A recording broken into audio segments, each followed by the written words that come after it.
Hello, everyone. I'm Jennifer Noel Wong, the current AIALA Women in Architecture co-chair, and along with my co-chair, Ashley Richardson, we would like to welcome you all to day 2 of the 8th Annual Powerful Conference. We kicked off the conference last Friday and left inspired and touched by the stories shared, and we hope to continue the same energy today.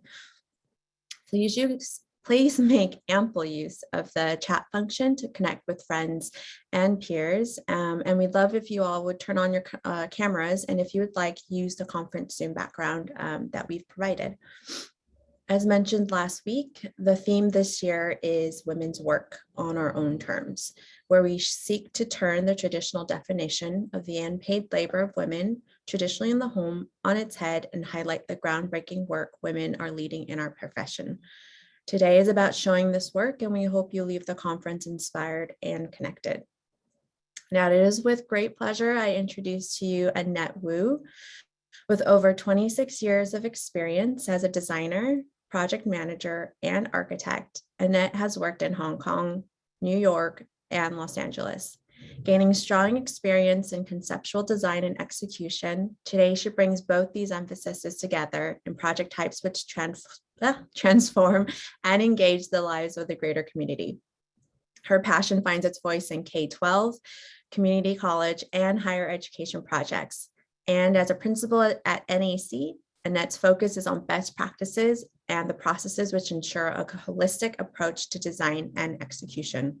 Not only is she an AIALA Board of Directors, she is also a past WIA Chair and co-chair of the 2019 Powerful Conference. Annette? Thank you so much, Jen. So on behalf of AIALA, I'd like to welcome you all to this exciting and powerful morning. The conference, now in its 8th incarnation, is a cornerstone of AIALA's strategic mission, tying together the tenets of inclusivity and inspiration in an event that really is designed to highlight women's leadership, design, and give you the tools to take your careers higher. The committee, led by our current chairs, WIA chairs Ashley Richardson and Jennifer Noel Wong, has done an incredible job of planning the program. And while we are all still missing being in person, the virtual format has really opened doors for us to include speakers beyond LA who we could not consider in previous years. Today's roster really includes a strong East Coast presence with Toshiko Mori, Sarah Lopergolo, and Nina Cook-John. As a past WIA chair, I know the effort involved in selecting a theme that really resonates. And I love today's theme, women's work on our own terms. It really evokes self-determination and can tie together a lot of perspectives. I want to share a little bit of my own story and what drives me. I was back in Los Angeles, starting my first job after 5 years of working in Hong Kong. Now, those years were really fast-paced, and it felt like they practically built your schematic design. I got to see many projects realized and come to fruition, including offices for Ogilvy and Mather, headquarters for the Hong Kong Institute of Architects, a BMW dealership in Beijing, and a 40-story curtain wall tower. But something still seemed to be missing. So at my first job back in LA, I was assigned to work on a charter school. The Accelerated School was founded by 2 young go-getter UCLA grads that had started the school in a South Central LA church basement. Their program was achieving high test scores, great results, and they secured funding for a brand new campus. This was 110,000 square foot of school buildings, serving 1,000 pre-K through 12 students in the South Central neighborhood. It was on a very tight 3-acre urban site at the corner of Martin Luther King and Main, not far from the University of Southern California campus. Now, this tight site meant that we'd have to build vertically and really utilize rooftops for play decks and play areas. The program included a gym, a library, a multi-purpose room with stage, health centers, arts, science, and music classrooms, and teacher training facilities. I thought, wow, this project has everything. What more could I want? And it's for the kids. So one day, a couple months in after a design meeting, The founders invited us to stay for lunch. The parents were holding a teacher appreciation potluck. Many of these parents were domestic workers serving wealthy families in Beverly Hills, Bel Air, and Brentwood. And it was at this lunch that I saw the parents stand up and thank the teachers for giving their children the same quality of education that their employers were giving their kids at private schools. And it was at that moment I realized that the project was so much more than I thought it was. It wasn't just this cool, super interesting thing for me to work on. And it wasn't just for students. It was for the families and the community. And it was at that moment I knew I really wanted to do this kind of work. But 8 years later on, I was still at the same firm. And that firm had become renowned for other types of work and wasn't actively pursuing schools. So why did I stay? As a senior associate, I felt that I was learning a lot about the business end of architecture. I liked the people I worked with. I was paid well, and so I felt comfortable. And it took having a childcare center project finally come along to really reignite that spark in me. And I realized that I couldn't just wait for these projects to come along. I really had to make the leap to a firm that specialized in education and community work. And I've been with NAC now pursuing that type of work every day for the last 12 years. So my message to you is, if you find the thing that resonates, go out there and grab it. Don't wait. Whether it's the project type, the values of the firm that you work with or help building, your research, the way you conduct business, tap into your passions and do what sustains you. I hope you'll be inspired by our speakers' stories of their own work today. Thank you.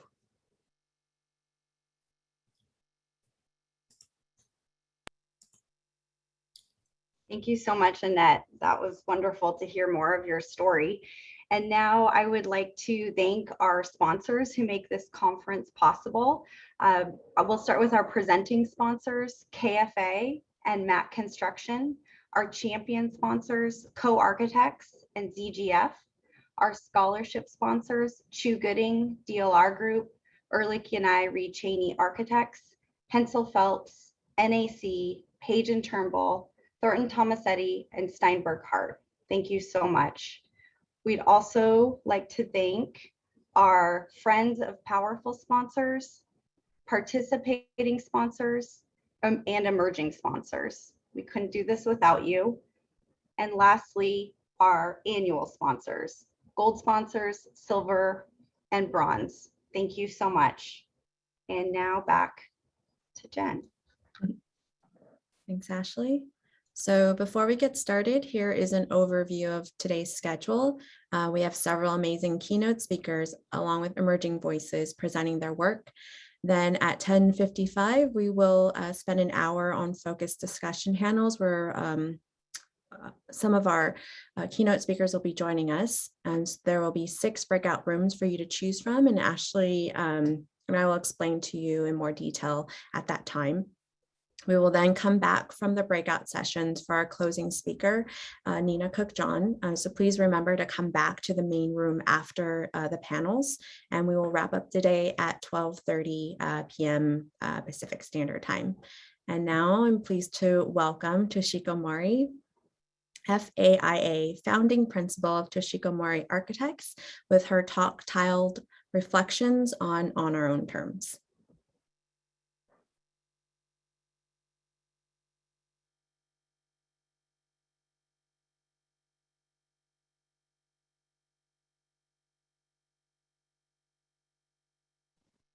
Can you see my screen? Yep, we can see it. All right, so I can start. Thank you very much for inviting me to this amazing conference. And good morning to people in West Coast, and good afternoon to people in East Coast, and good day to people in the middle of the country. I was asked to do a semi-autobiographical talk, and I think the idea of on our own terms is like the way I practiced and lived all my life in any case.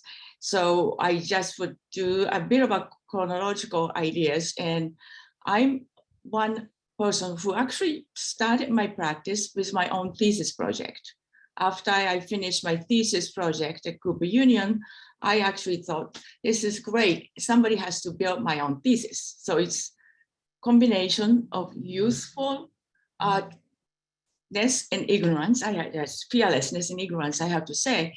And it was called Places of Transaction, Analysis of Different Types of Marketplace, my ancient world to contemporary world, which included stock markets and how goods get exchanged. And then I had this prototype that I designed, and I went up to Geraldine Stutz, who operated Henry Vendel's on 57th Street, and I made an appointment, and I showed her my thesis, and I said, I'd like to show you my thesis. It's about marketplace. And she had this concept of street of shops in which they featured new and fresh fashion designers. And I said, why can't you just feature young architects? She says, that's a good idea. So she gave me a commission to build a shop space, 165 square feet is the first project. And this, she was introducing Ray Kawakubo or Comme des Garçons to the United States. So this was my first project. And that's literally how my practice had started. Before I started the practice, I apprenticed and worked for Edward Larrabee Barnes for 5 years. And both Ed and Mary have been incredibly generous to me over the years, and they kept also recommending me to future clients as well.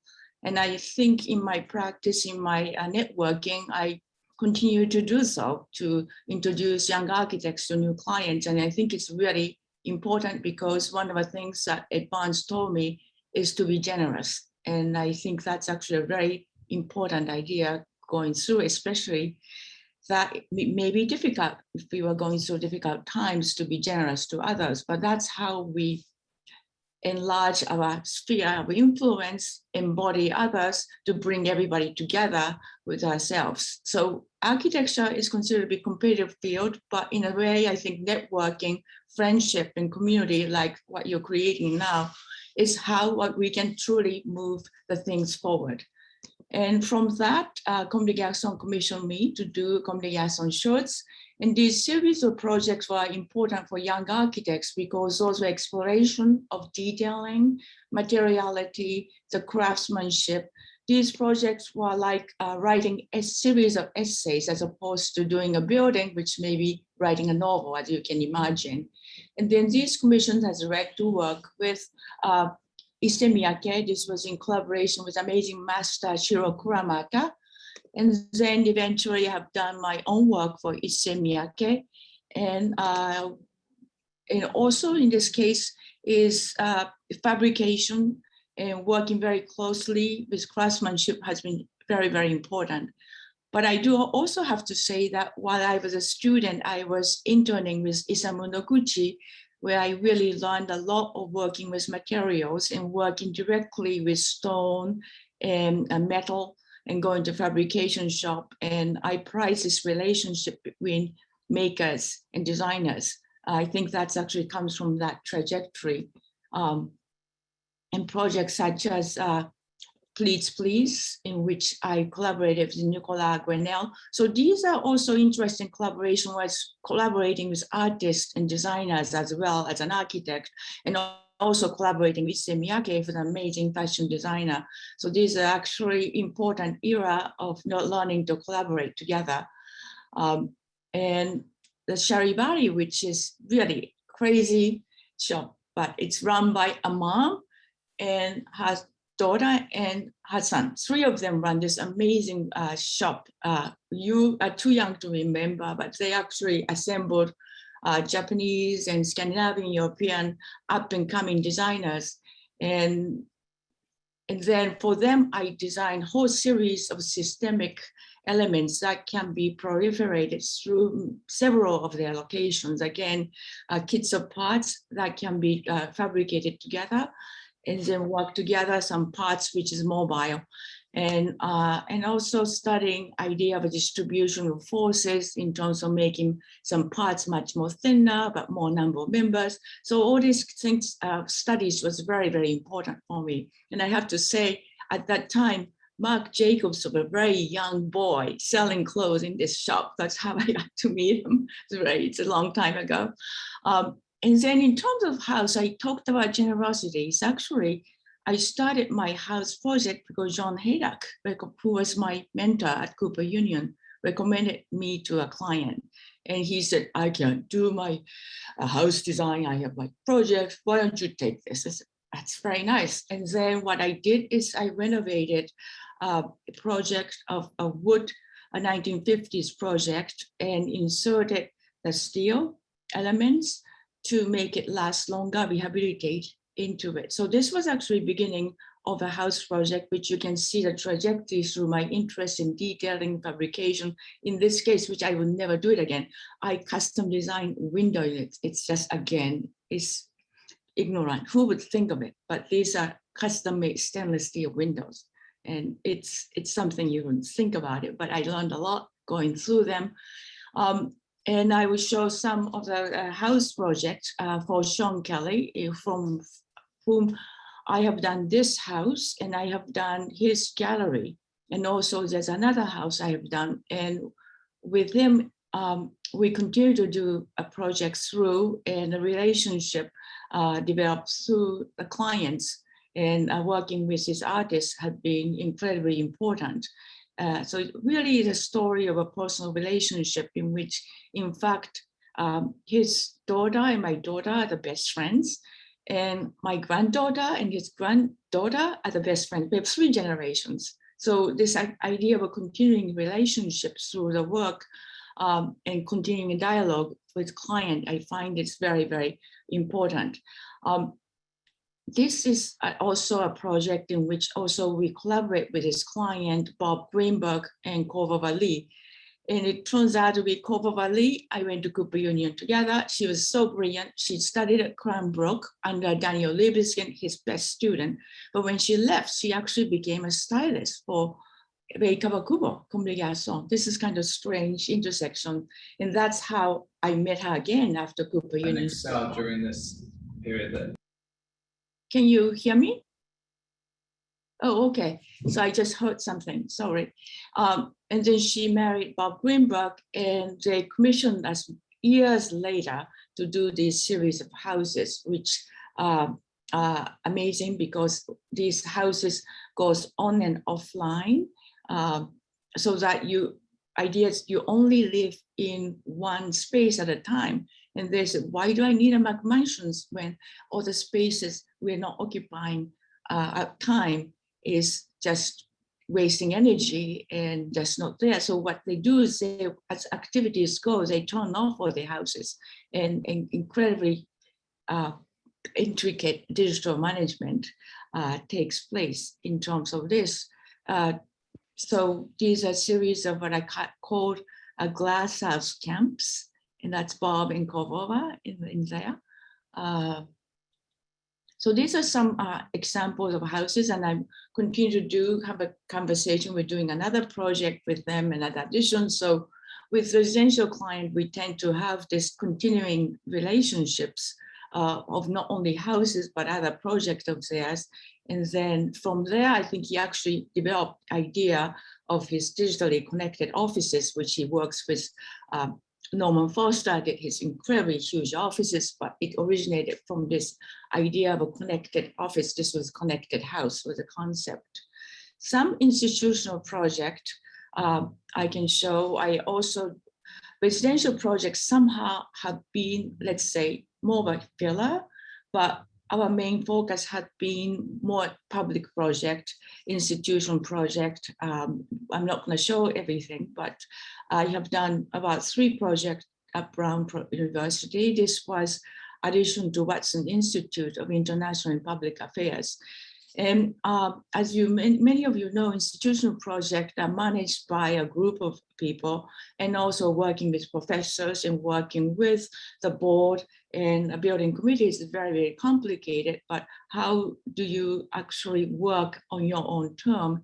But I actually find it very productive to engage in community discussions about the purpose of this new addition to the place of international affairs. and also relationship to existing buildings. And Brown has this idea that they will keep existing buildings. This was rooming house on the right side, was renovated into seminar rooms, so that how this new building extends out and makes a bridge, but kind of embraces all building as a part of this agenda. And idea of a purpose and mission of this idea, and then also the relationship of this to neighborhood, because it's really, this is faces more of wood cladding neighborhood, and facade is combination of wood and glass in here.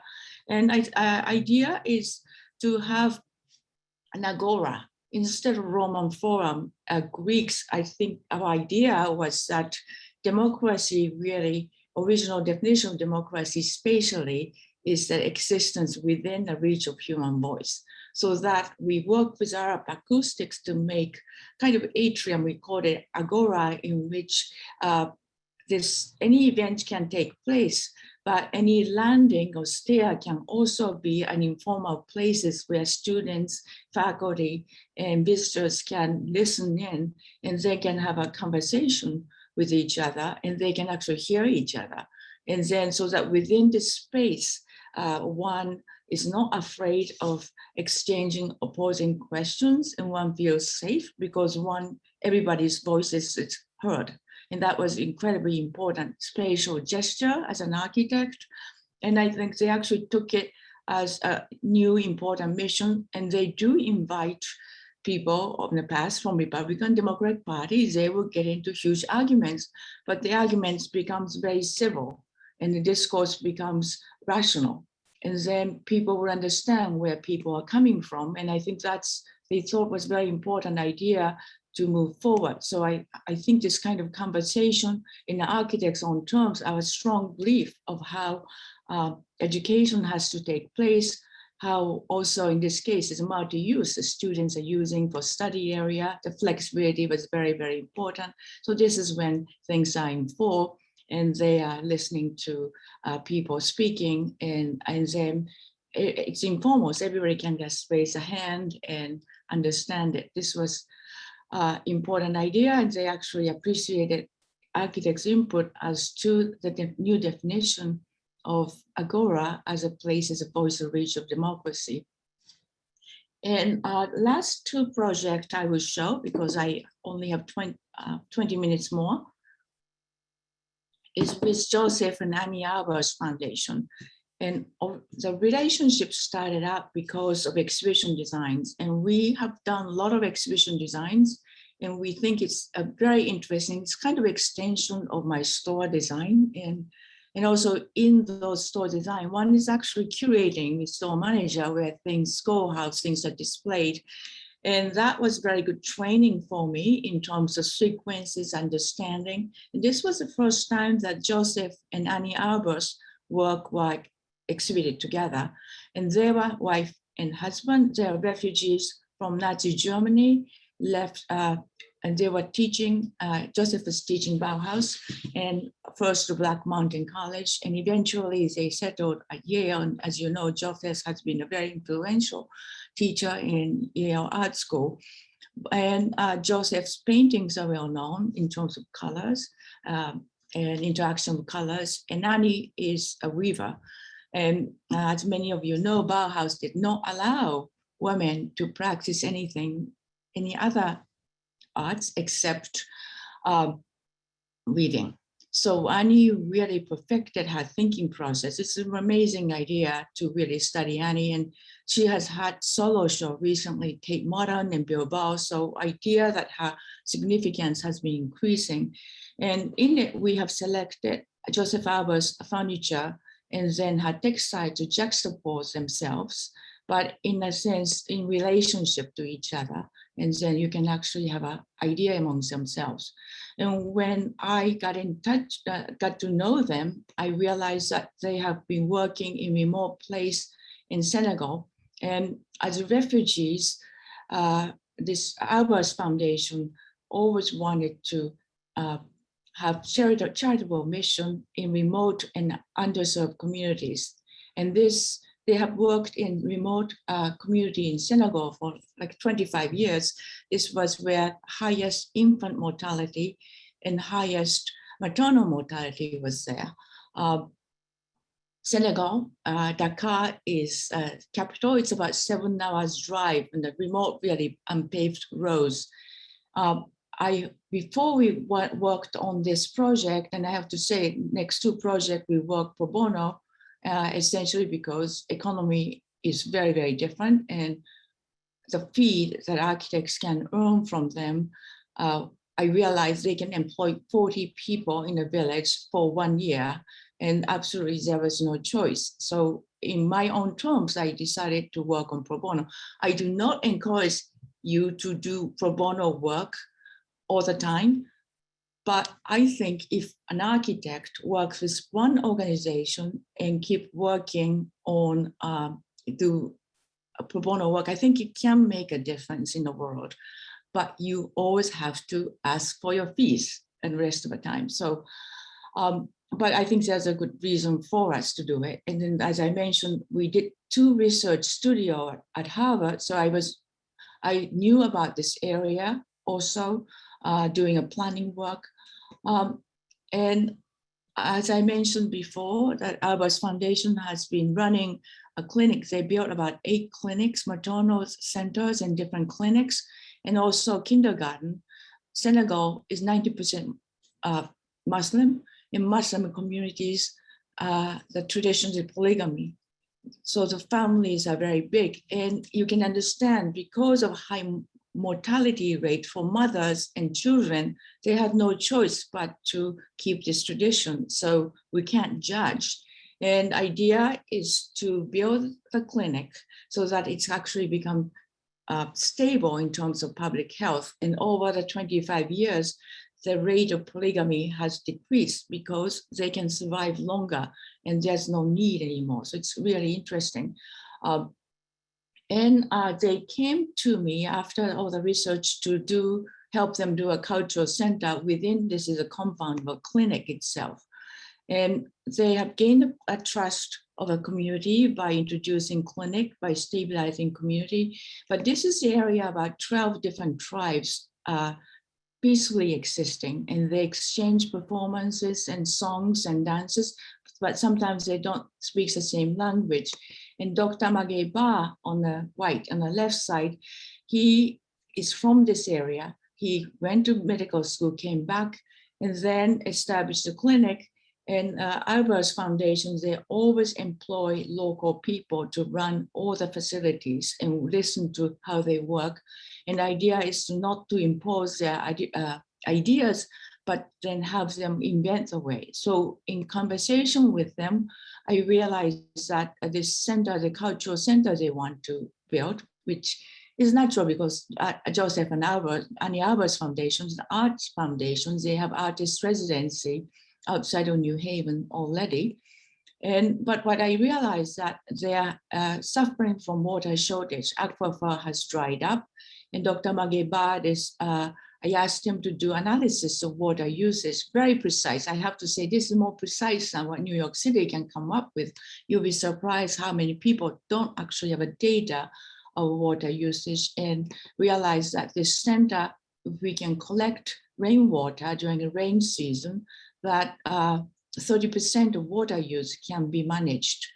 And there's assistance for that use, and we use that typology of original houses.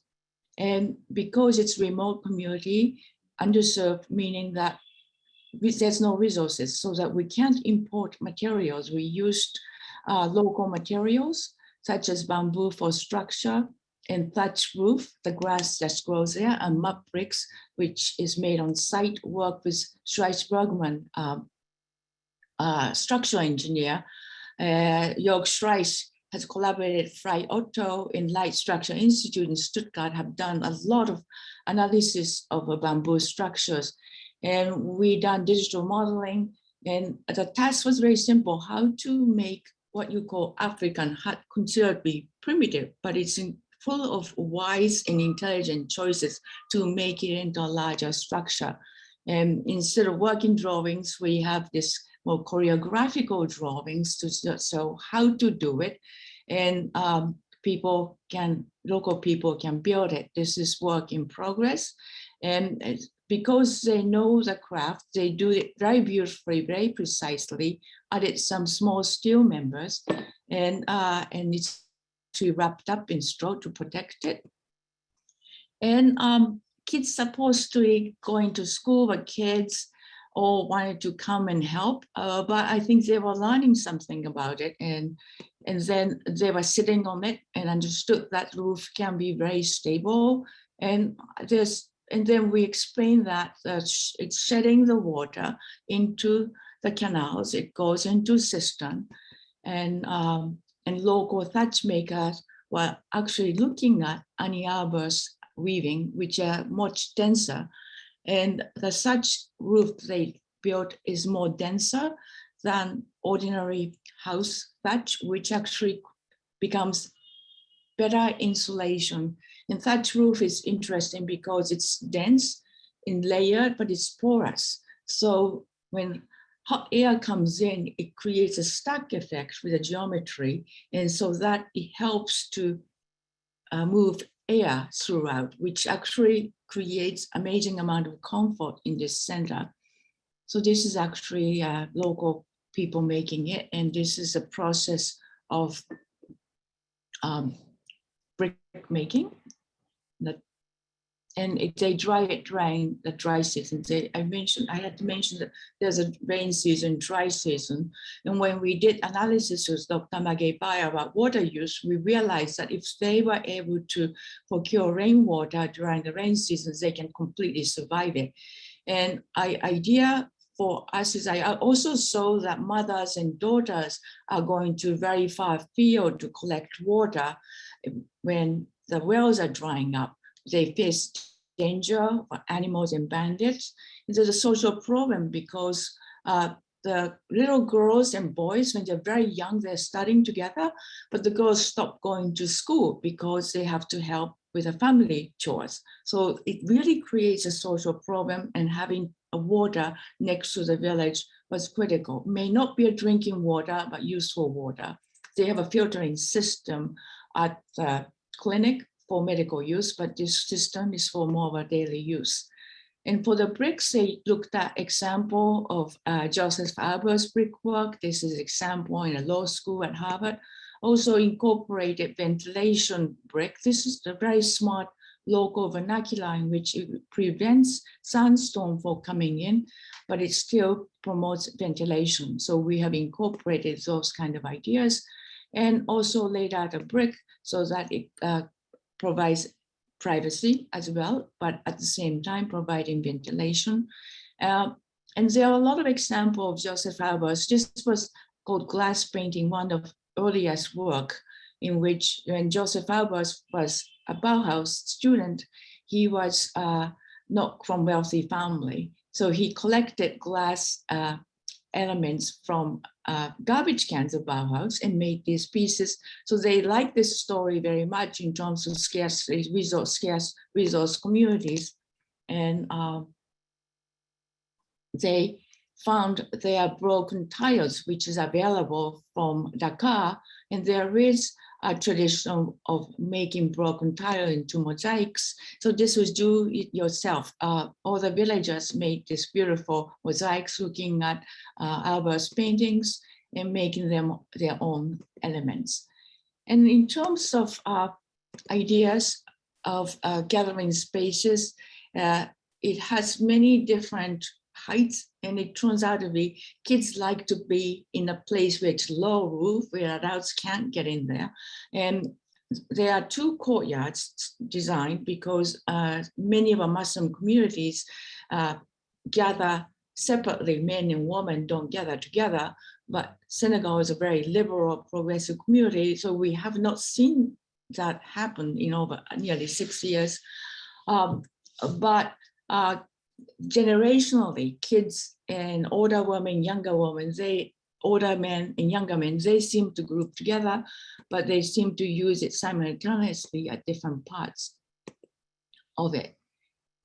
And this is opening. It can house about 2,000 people in a big gathering space. And its use of women was important. This was more accidental, but we had talked about it. In fact, how they use the cisterns. And this is just a couple of years ago, they made it into agricultural cooperative. So they came up with their own economic incentive to grow plants and vegetables, which are higher priced using a cistern. So the ladies of the villages were able to grow eggplants and okra, which are much higher priced. In this area, equivalent of US dollar, $10 can send one child to school for 1 year.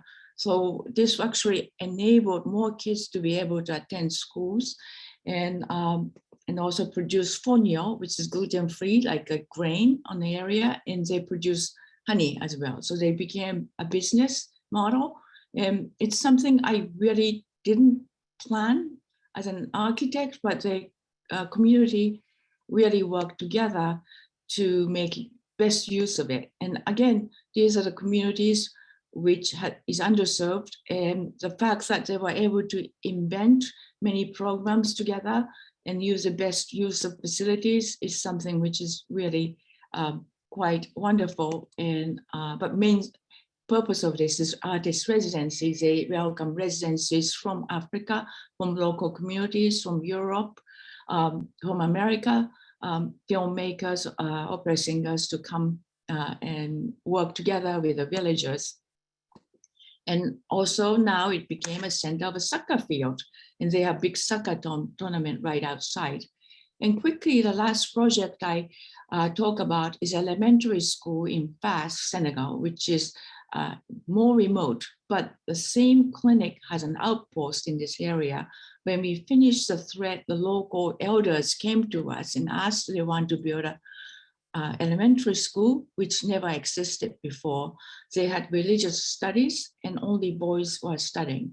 So me and my clients, AIALA's foundation, insisted that the school has to be for boys and girls, and it's for everybody because there is a Christian village nearby, but it has to include secular education. So that's actually on our own terms. And it took 3 years of negotiation. And it's also a dangerous idea because, as you can imagine, ignorance and poverty are lethal in terms of future of kids. And that's why they realize that the kids can be recruited by terrorists very easily. They're signing up for papers they can't read. They were told one thing, but what's on the paper is something wrong. So this school is for about 6 to 10 years old, about 300 kids. And architecturally, it has 2 rings together, and it has different sectional diversity in terms of different classrooms. And like thread, it promotes ventilation and same people, because it's across the river, workers and also working with the villagers of this locality was able to work together to make this center. This was just a soft opening. They were coming. This is my team. I'm very proud of my team, French mon équipe, and Dr. Mageba in white shirt is there. So they're the bricklayers and bamboo people and thatch people. So I think this was actually, now that the girls and boys are working together, they have now 2 teachers. It's a circular constellation that allows 2 teachers to circulate among many different classrooms to give assignments. So they are busy running around different classrooms together. And then elders came to the understanding that, in fact, offering them secular education, so they cannot be illiterate. They know how to add and subtract, multiply, and go into university, high school, university. That's actually, they came to their own terms that it's in fact is extension of a teaching of the elders. So we had come to that agreement to work on this school. And I think this was quite interesting because I'm a lifelong educator, and the fact that offering education and opportunity through architectural programming of it probably is going to be essential element to stabilize these communities and also to give amazing future to the kids you see here today. So thank you so much for listening. Thank you so much, Jessica. I am in awe with your portfolio. We have a few minutes, and I know after this talk, you should definitely look at some of the comments that are shared in the chat for you, congratulating your work. But we have some time for a few questions. So if there's anyone who has some questions to ask Toshiko, you could put it in the chat box and we can read it out. Okay. I know I have a question. I know when we talked previously, we talked a lot about your use of materials and how you kind of select that for each project, and how it seems like you use these materials as a learning tool, not just for your office, but also for the users. So can you tell us a little bit more about that, your philosophy with material choice and selection for projects? Oh, thank you for your question. In our world, I'm in New York and I'm free to select materials, but it's very interesting because of COVID, supply chain have been broken. So we are more aware of a locally sourced materials. So what I had to do in Senegal, I had no choice but use local materials, but we are learning fresh the importance that we understand who's making, where it's sourced, where it's coming from. And also it traces back to the life cycle materials, carbon footprint, where it's coming from, who's making, and can it go back to nature? Things like that. So all these very complex but important questions are coming up. So I think idea is always that we just can't be a specifier, just specifying materials, but really understand the life cycle materials, but also cultural meaning of it. Like what the materials, how it's fabricated, where it's sourced from, what does it mean to the community? And for this project, I use the material, it's familiar to them, but also the materials they can maintain and repair, and not to impose another foreign materials which they may not have a relationship. I think that probably goes for many different communities that we all work in, if that answers your question. Definitely. As a follow-up, someone asked, were you able to bring any of the Senegalese people along to help you in designing the work and working with you? This seems like a skill that would be amazing education for their community. Well, they are very smart on their own. And then when you meet these kids, they are very confident and they will talk to you like your equals, and they are smart. And I think the idea is to give them resources. And if you go to the library, it will break your heart. All they have are Xerox papers. They really don't have books. So through them, we understand that providing books is very important. And then connecting amazingly talented kids who are hungry.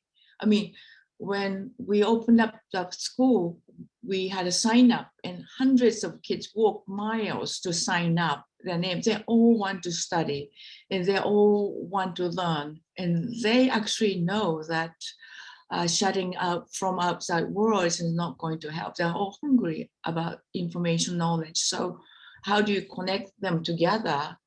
And then I think we can go into a next stage of continuing conversations. At this stage, it's incredibly imbalanced in terms of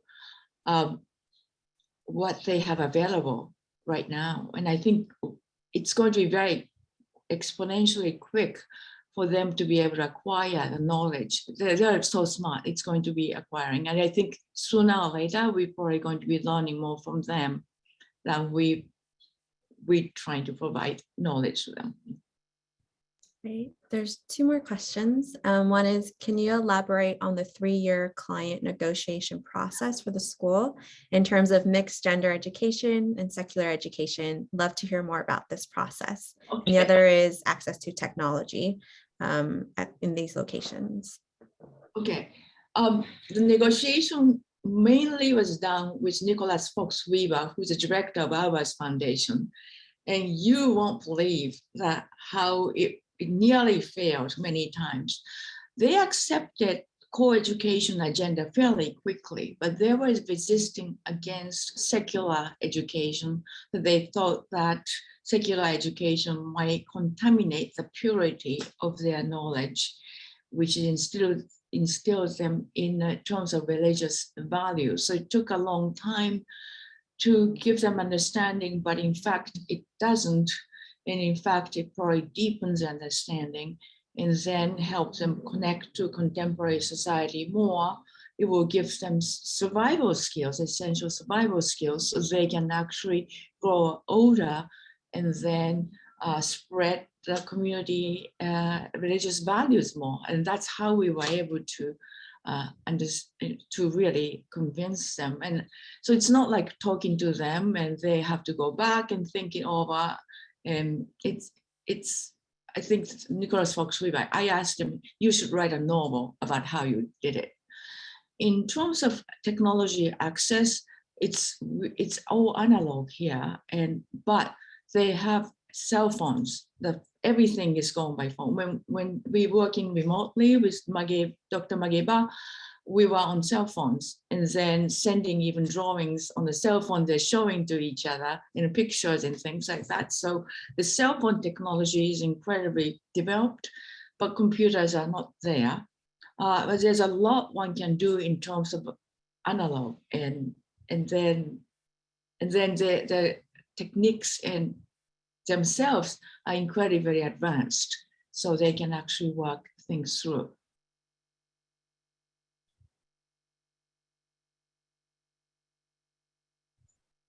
Okay. Those are the questions. If anybody has any last questions before we move on, I do want to thank you tremendously for joining us for Powerful this year. It's been a pleasure looking at your work and also speaking to you. So thank you very much, Toshiko Mori.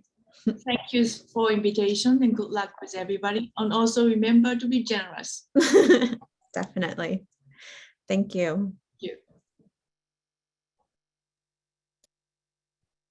Okay, thank you so much. Let's see, I think I'm just checking our time. Yes, clap, clap, clap. I love seeing everyone's comments. Sarah, I just want to make sure Sarah's ready. I'm here. You're here. Wonderful, Sarah. Thank you so much. So it's with great pleasure that I introduce our next powerful speaker, Sarah Lopergolo, FAIA partner, Seldorf Architects, with her talk, Spaces for Art and Community. Thank you, Sarah. Thank you. Hello, everyone. Greetings from New York. I want to thank you to Powerful 8 for this wonderful opportunity to talk with you today. It's been so inspiring to listen to the other speakers, and I'm really, truly honored to have been included with this powerful group of women. I will share my screen, hopefully seamlessly. Can you see? Yes. Okay, now to turn it into presentation. Okay. A bit little later in the presentation, I will be joined by, in a breakout session, I'll be joined by Annabelle Seldorf, principal and founder, and partners Julie Hauschven and Lisa Green, to talk to you in more detail about our careers and the firm and leadership and design. For now, though, I'm excited to show you some of our art-related projects. I'm speaking to you from Union Square in New York City, where we are having lovely fall-time weather. And this is a view of our office right in front of the market, which is truly in its wonderful glory right now. After a year and a half of all working remotely, it's been amazing to slowly come back together again, as I'm sure we're all experiencing. We're a 68-person firm founded in 1989 by Annabelle Seldorf. I joined Annabelle in 1994. Many years ago, we were 5 people and worked for a while, then went on my own for a bit and then rejoined as a partner. And now today we are 5 partners, 9 project managers, an excellent team of really dedicated architects that come together, teach me something new every day, and are just a wonderful collaborative spirit in the office. As I said, I'm going to talk to you today about some of our art-related projects, which is really the foundation of the firm's work. But the firm began, as many New York City firms begin, with doing small renovations, bathrooms, kitchens, then apartments, and slowly growing to doing a variety of project types. And that's really what's wonderful about the office, is that we have such a vast variety of project types, from a school in Zambia, an elementary school in Zambia that we finished a couple of years ago, to a recycling facility in Sunset Park. We do a lot of exhibition design. This is at the Corning Museum, many private houses, and many condominium buildings that really make a mark on the urban context that we enjoy doing. I just want to say also that, when we do our work, we are really always striving to find the meaning of a particular place, being very specific to the client, the program, and the context, and to come to this work with no preconceived notions, but keeping an open mind and curiosity, and think always how projects can kind of foster community and bring people together. So just to start with an early project in the firm, this is the early days when there were a series of gallery spaces that we did for David Zwirner. West Chelsea, which is where this is, at the time was experiencing a rebirth as an arts district. As the art scene was shifting from Soho, this neighborhood, which traditionally housed horse carriage buildings and taxi garages and warehouses, became an attractive alternative to showcasing contemporary art. These brick-faced concrete structures, which are many, 1 and 2 stories, had wide open spaces, and they were ideal for showing art. The interventions we made were about balancing this industrial quality of the buildings with creating calm, well-proportioned gallery spaces with plenty of natural light, letting the artwork take center stage and not be overwhelmed by the architecture. But a major transition in the firm's work came along when we got the commission to transform the Career and Hastings Mansion on the Upper East Side to a museum. Ronald Lauder had bought the building in order to showcase important Austrian and German art. This is the Neue Gallery. This existing building, which looks absolutely stunning today, when we first encountered it, of course, had gone through many renovations that were not very sensitive, but there were remnants of existing pieces and parts. And so luckily this room had some of the original details, but to become a museum, we had to weave in state-of-the-art mechanical lighting systems, as well as an elevator. When we do this type of work, it's really about questioning and studying every last condition, and really questioning what is worthy of keeping, what is worthy of replicating as an old detail. Where do you introduce a new detail to augment what's there? So this original music room, as I said, had a lot of the existing moldings and stonework, which had to be refurbished and replicated. We had to introduce this new luminous ceiling, new lighting, and we discreetly wove in all of the mechanical systems into this original building. But back to Chelsea in 2010, David Zwirner asked us to design and build a new ground-up building for him. You can imagine how excited we were after doing lots of renovations. At this point, the scale and the neighborhood of Chelsea was also changing quite a bit, with more converted and new residential buildings popping up. The site, when we found it, in between 2 large warehouse buildings, had an existing 3-story structure on it that was simply not able to be rehabilitated. So really, for us, it was important to find that right language for this new building, wanting to ground it in its neighborhood, but also wanting it to be able to hold its own amongst the adjacent warehouse buildings. The plan of this building was really important for us to allow for a large column-free main gallery space, which you see in the dashed lines. This main room on the ground floor is about 68 feet by 68 feet with 18-foot high ceilings. And the remainder of the building forms this L shape, which holds all of the circulation, office spaces, and showrooms. With this configuration, the main gallery space became kind of the heart of the building, being held by this L-shaped building. This section here illustrates the one-story gallery space at the ground floor with the skylights that we included, and shows you the 5-story structure. This building also became the first LEED Gold commercial gallery, certified commercial gallery in New York City. The narrowness of this L-shaped building allowed us to have abundant daylighting for the office spaces, as well as natural ventilation, and really a highly efficient mechanical systems and a very lush occupiable green roof at the top of the building. Quite early on in the process, we decided to use poured-in-place concrete for the facade and the structure. We paired this with teak windows and storefronts to bring warmth and scale to the building, creating a rhythm of punched window openings against the solidity of the concrete. The concrete provided the gravitas we were looking for to sit proudly on this block amongst the sort of massive brick warehouse buildings. And also we really like the idea of picking up the rhythm and the proportion of those adjacent warehouse buildings. When we set out to do a concrete facade in New York City, we had many naysayers, but we persevered and we made many mock-ups. We hired Reg Huff, the very famous concrete consultant, and we worked together with him, and really it was a wonderful learning experience of how to use this beautiful ancient really material. We selected a yellow pine as the board to form the concrete.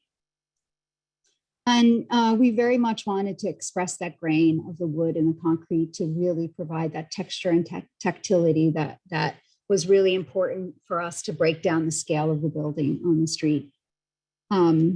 We just didn't want the expression of the concrete to be on the facade, and so we brought the concrete into our building. We wrapped it around the stair as well as the freight elevator. And who isn't inspired by Le Corbusier's stair at La Tourette? And we really studied the stair quite hard and really wanted to see how we could bring this into our building. And here is a detail of this stair at the David Zwirner building. The stair takes the public up to the 2nd floor, but also continues all the way up to the 5th floor that the staff will use. And here are this is a 2nd floor gallery, which of course has a very different scale, a more intimate scale. We introduced wood floors here and really tried to think of different varieties of spaces for the art. But the big room, that big 68 by 68 room is here, and it's often hard to understand the scale of this room, but these are Richard Serra sculptures. We probably should have put a scale figure in here for you to really appreciate that. This building is not just for art, but for the people that work here. And to that end, we try to create many open and collaborative spaces for people to come together, repurposing and reusing rooms or double use the library and the lunchroom together, as well as really getting an opportunity to work with Pete Rudolph, the landscape designer, who did this space upstairs on this green roof, which is really for the staff to really enjoy and spend time on, like days like today, beautiful fall days and summer days. So the next project, a completely different scale, is Luma Arles in Arles, France. In 2013, we began working with Maya Hoffman of the Luma Foundation as she envisioned on this sort of 19th century industrial site at the very edge of the ancient Roman city, which you see over here, the Colosseum and the amphitheater of Arles. She envisioned a place for a new type of arts and research complex.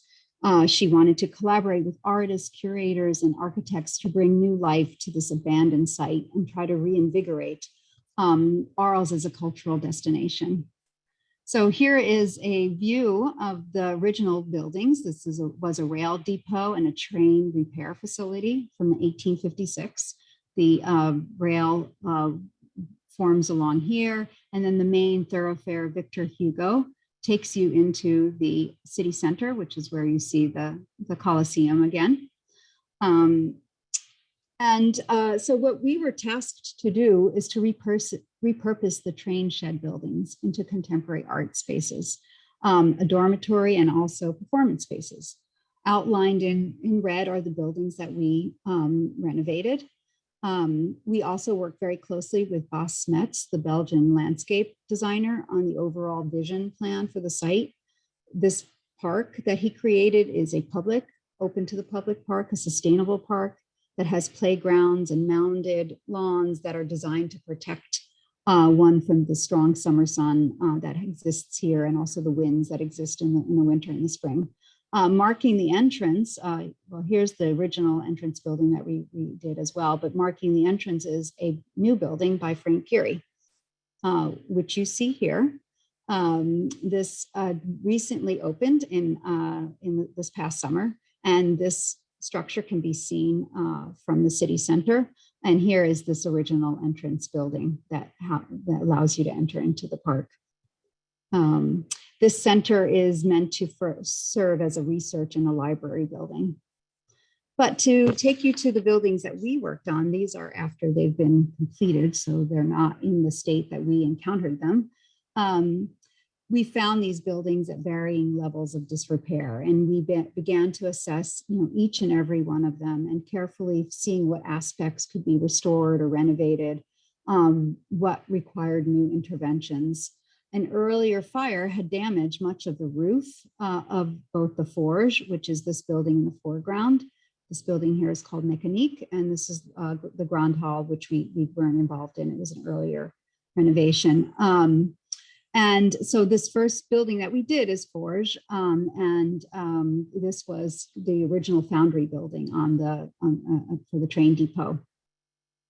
And so this is an interesting photograph. It almost looks like toys here, but it's a real buildings. And so what remained after the fire was this partially enclosed building with some, enclosed space. And with just outer walls and roof trusses that held the building together.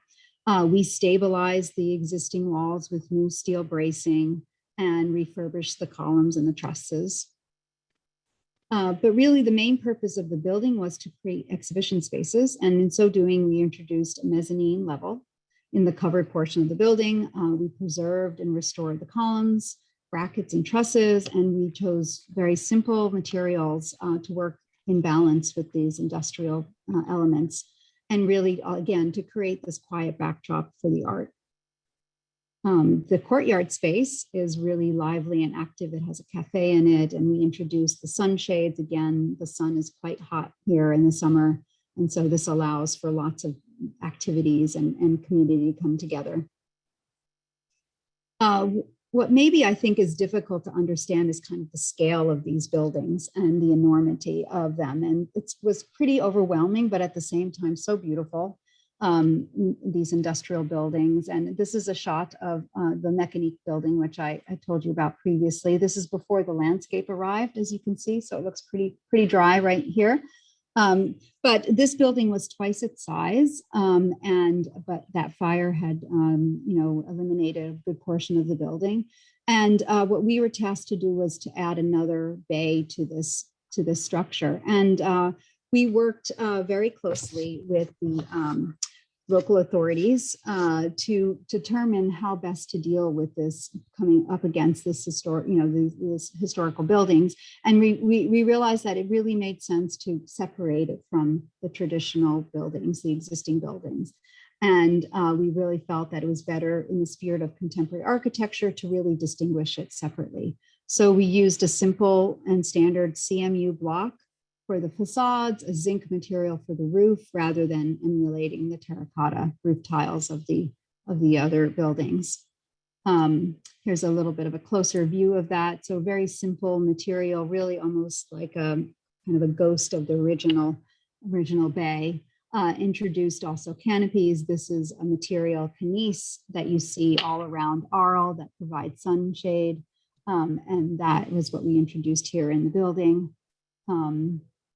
But really what we also gained by doing this addition was the opportunity to create a wider column spacing of 20 meters, which was double the spacing of the existing bays, which you can see here on the right. So this is this nice wide space that we gained in doing this. This allowed greater flexibility for the installations, which you can see here. And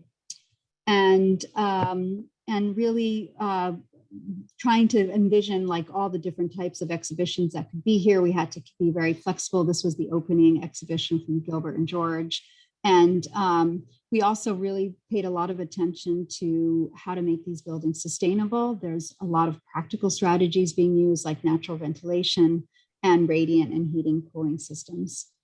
And then the most recent renovation on this project was the Formation building, which is located a little bit south of the Forge and relatively small compared to the other buildings, but still this function for this building was to be a dormitory and a performance space.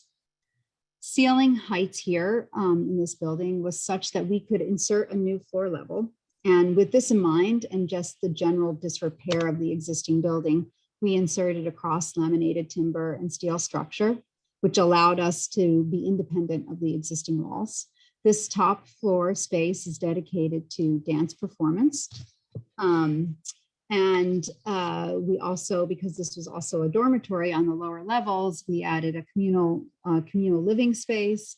And this is a stair here that connects those lower floors of the living spaces, using a monolithic poured floor to kind of connect those sleeping spaces. Now back east, what was currently under construction and very, very exciting for us is the revitalization and expanding the Frick collection on 5th Avenue and 70th Street. This building is another career in Hastings building and a library by John Russell Pope. If everyone knows it, I'm sure, but it's a revered and really beloved museum. And it was the original residence of Henry Clay Frick that was built in 1914. In this axon, you'll see the original house, which is right here. And then in 1935, the building became a museum. And at that point, John Russell Pope added an addition in the porte cochere and also added the addition of the Frick Art Reference Library. In the 70s, the reception hall was added as well as the garden by Russell Page. And what you see here ghosted out is where our interventions will come in. Just to quickly orient you on the plan, 70th Street is here, Central Park is on this side. This is the main residence and museum as it is today, the entrance being here. And then the reception hall connecting here to the Frick Reference Library.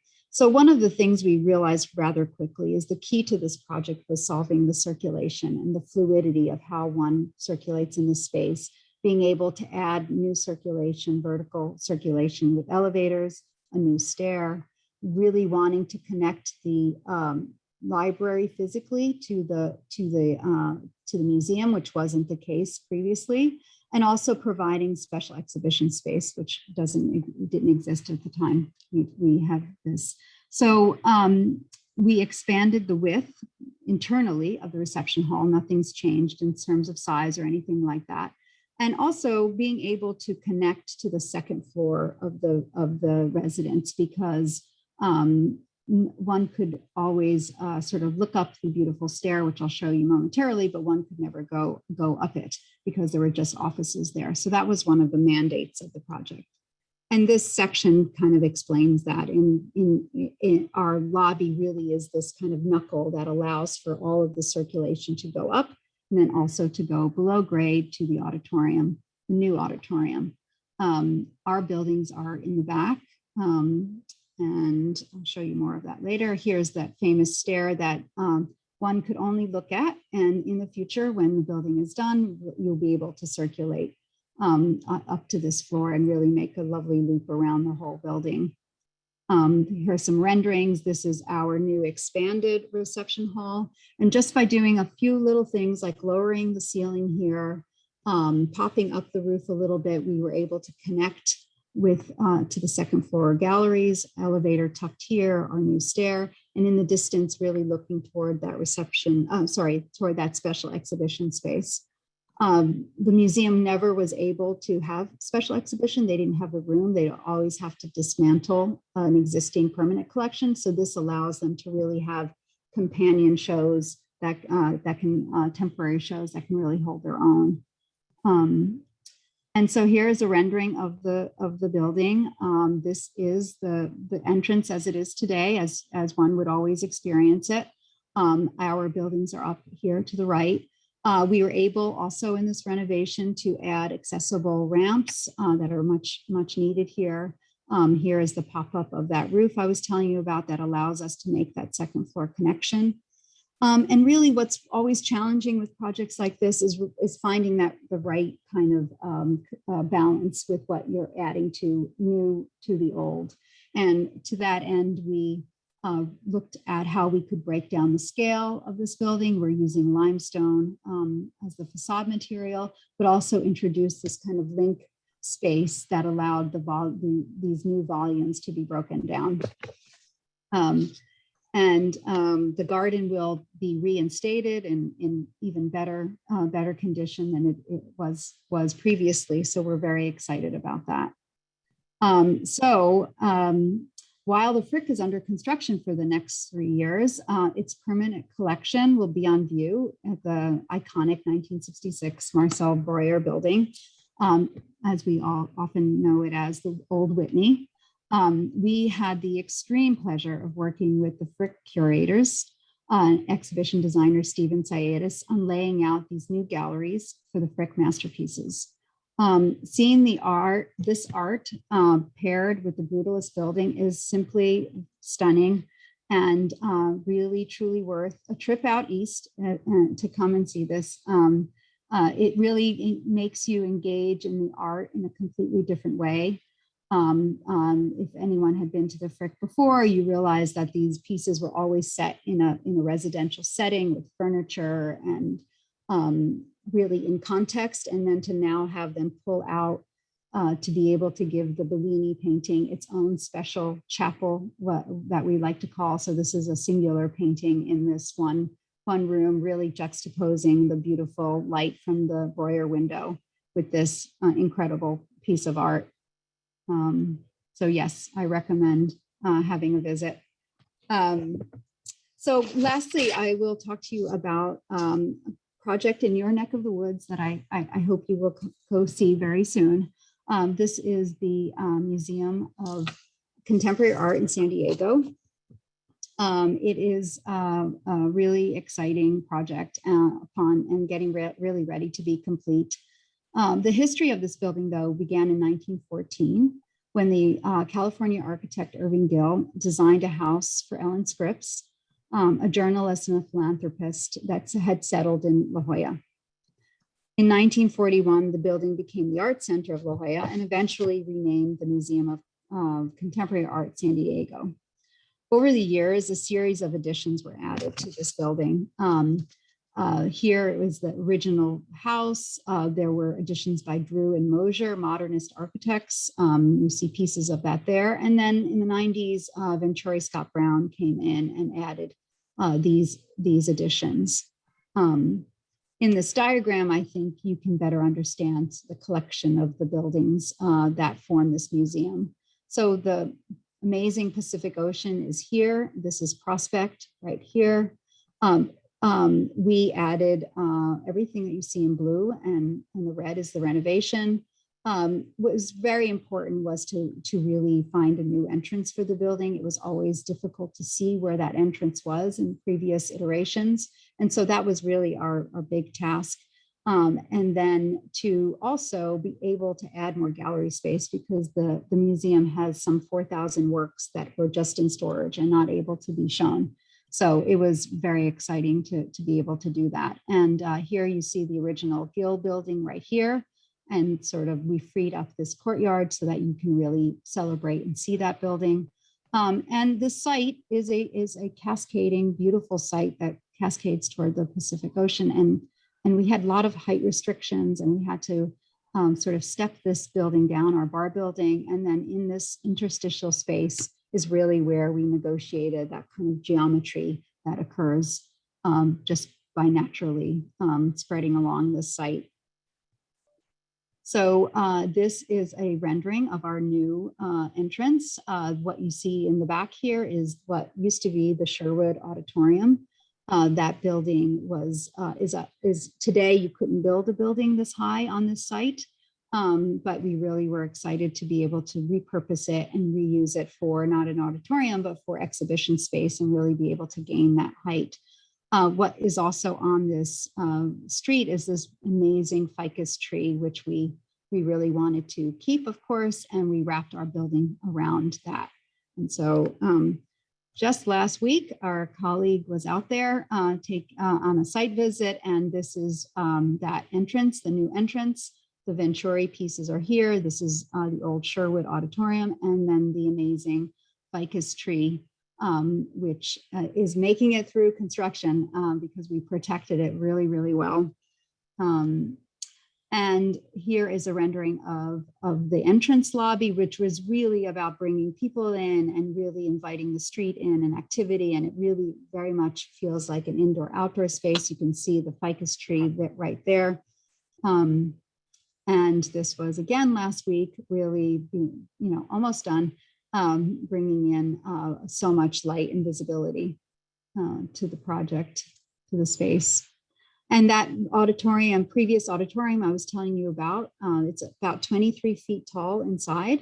And we were able to drop this lay light here, providing skylights on either side of the room, and really trying to keep the space as free for special exhibitions as possible.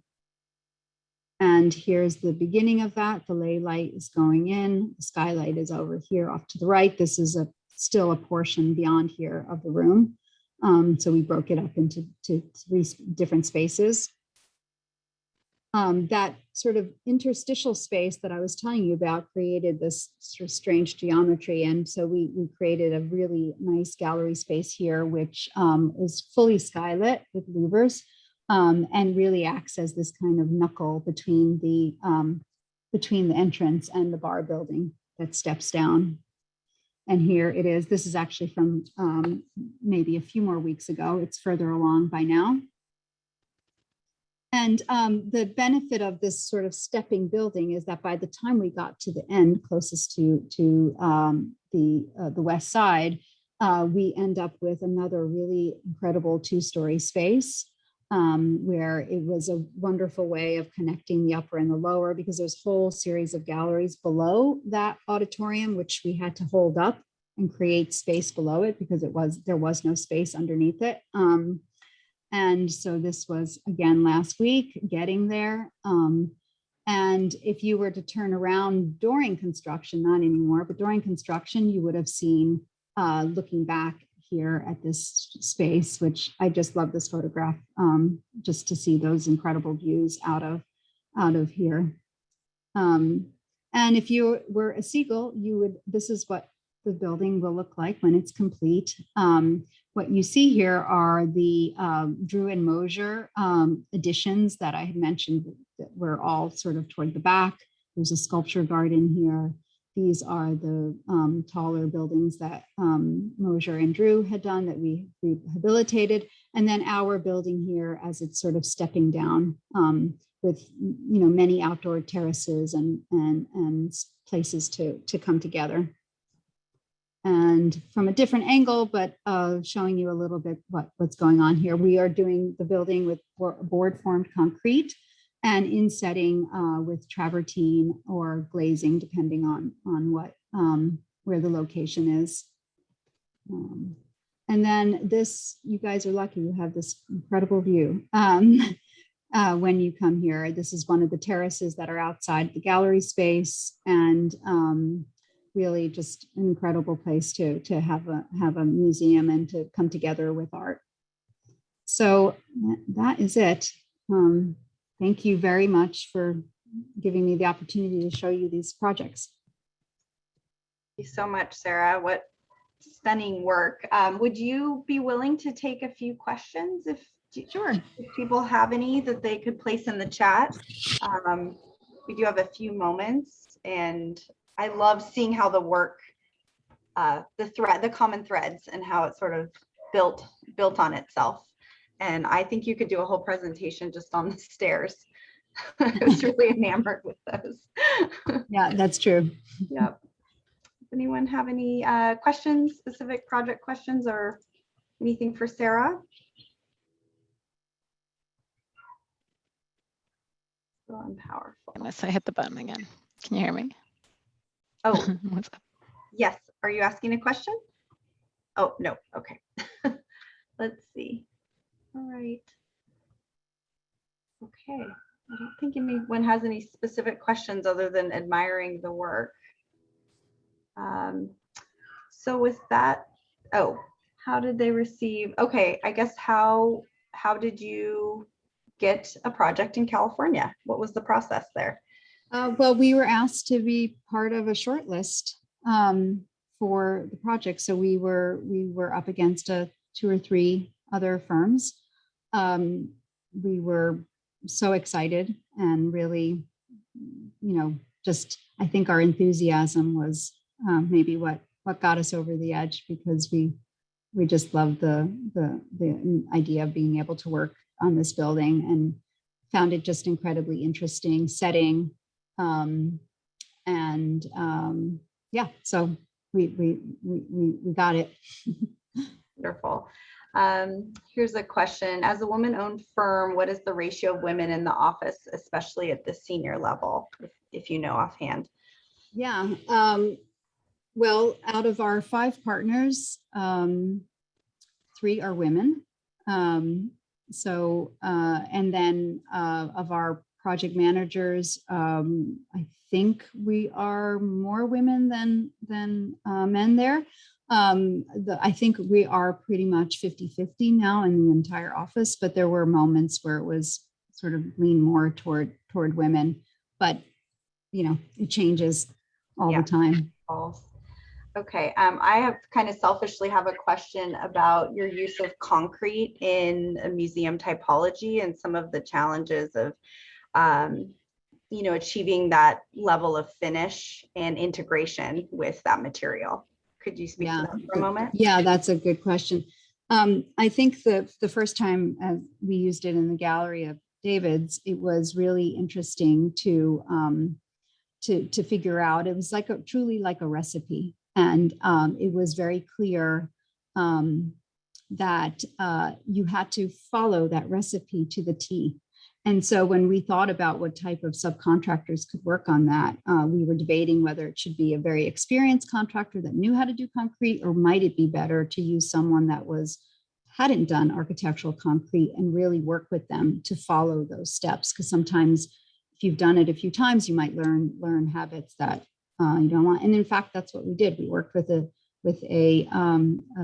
less experienced contractor in architectural concrete. Of course, they had done concrete work, and really worked with them on that formula. And that's where the mock-ups become so important. We did a mock-up, had to redo it, a couple times just to get all of those steps precisely right. Okay, yes, there's lots of questions coming in about concrete in terms of how feasible was it to have so many mock-ups? What was the actual sort of assembly of the wall? And then a question about the yellow pine for the board form. So maybe a bit more, and then there's a question about your overall approach, which I'll get to next after. Okay, yeah. Concrete. Yeah, so I mean, the mock-ups were absolutely a priority for the project. So there was no discussing that. They had to be a part of it, and we had to factor that into the project schedule. It's a concrete structured building, so it was also that way, and it's a double concrete so that you have insulation. The yellow board. The yellow pine we chose because of its texture, and that we very much wanted to express that. So that's where that came about. We investigated varying sizes of board, different materials, not just yellow pine. And so that's the purpose also of the mock-up, is to see those fine details. Wonderful. And then last question, thank you all for posting questions. Could you speak more about your approach to each project? Does it require your firm to reduce the idea of ego and authorship to respond specifically to each unique location? Yeah, I think that we really try to, as I said earlier, really try to look at each project very specifically for what it is. I think that maybe you can see there isn't a style per se in our work that's similar from one to the other, but rather kind of an aesthetic or an approach of simplicity and reduction, if you will, without being necessarily minimal. That's not at all what I think our work is about. So it requires really listening to the client. And I think the client often knows more than we know. And I think being open-minded and hearing them, I think sometimes architects forget to do that. They think that they know more or they could bring something to the table. And I think it's in that interaction between hearing and listening, taking that in, working together with them, but also being able to have the space to create and to come up with what we think will be inspiring as well.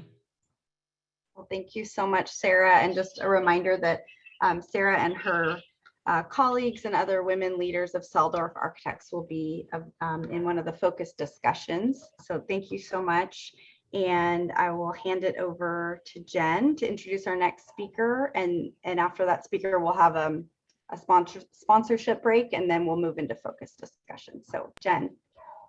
Yes. So yes, now please welcome Melissa Shin, AIA Principal and Co-founder of Shin Architects, with her talk titled Twinning.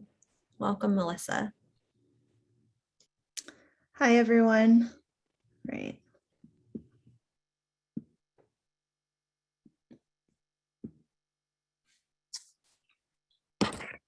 Okay, can everyone see my screen? Yeah. Yes. Okay, great. Well, hi, everyone. I'm Melissa Shin. I'm the principal and co-founder of Shin Architecture. And today I'd like to share a glimpse of our emerging practice and collaboration. I want to thank the AIA Women in Architecture Committee and all of the organizers for inviting me to speak today. Also, I'm in such awe of Toshiko and Sarah, so they're really hard acts to follow.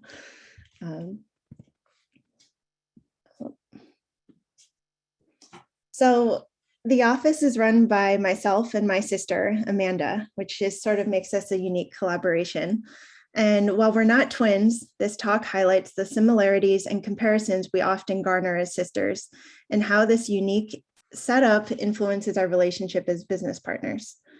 In just under 3 years, our collective voice has helped us explore a comprehensive range of work at various scales, including competitions, exhibitions, research, teaching, and of course, practice.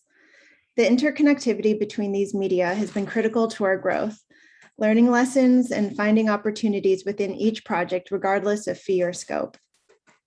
Additionally, the biggest lessons we have learned so far are not necessarily as architects, but as businesswomen, how to run and create a profitable small business model that also supports our architectural endeavors. We're still figuring a lot of that out. So you could consider this our first office photo. We grew up in Detroit in the 80s and 90s, and every year for Halloween, we'd empty our trick-or-treat bags to catalog and count all of the types of candy we got and graph them on grid paper together. Yeah, we were kind of weird. But perhaps this was our first ever typological study. I don't know. 20 years later, we're both somehow studying architecture. Amanda is at Michigan completing her undergraduate thesis, and I'm in my second year of my master's at Yale. During these times, Amanda and I actually didn't really talk that much about architecture, so I hadn't considered a lot of the connections between our work until I was putting this talk together. But within weeks of each other, we're both designing lattice-like projects. Upon graduation, We took different professional paths around the world, focusing on gaining experience, licensure, and teaching, but eventually found ourselves both working in LA offices thinking about what our next steps could be. Looking back now, it seems as though our collaboration would be inevitable, but because architecture wasn't necessarily the glue that connected us, we never discussed working together until around 2018. To test out a potential collaboration and make sure that we could get along, we embarked on a series of competitions between 2018 to 2019. Coming from offices with very distinct architectural identities, we also used these competitions to rediscover our personal design voices after working for so many years. As you can see, we were exploring different formal languages, aesthetics, and representational styles, oftentimes at odds with one another and not always successful. This proposal for affordable housing in London was really where we started to synthesize our modes of thinking and workflow as designers. This project to rehabilitate a commercial space in Detroit is what we consider to be our first official project together as Shin Shin. The proposal was a love letter to the architecture of Detroit, borrowing and abstracting fragments from local buildings and architectural icons to create a playful landscape inside and outside of the building.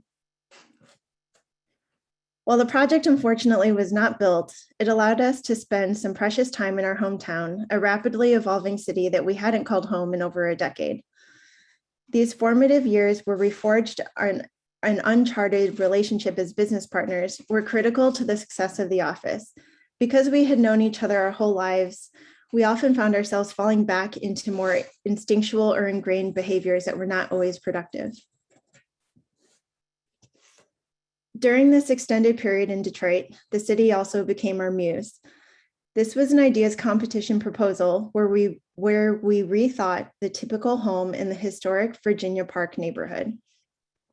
The project transforms a house through a series of operations that repurpose the existing structure while exploring alternative homeownership, passive income, and multi-use scenarios, speculating on the 21st century family's needs as Detroit progresses through an energized era of revitalization and growth.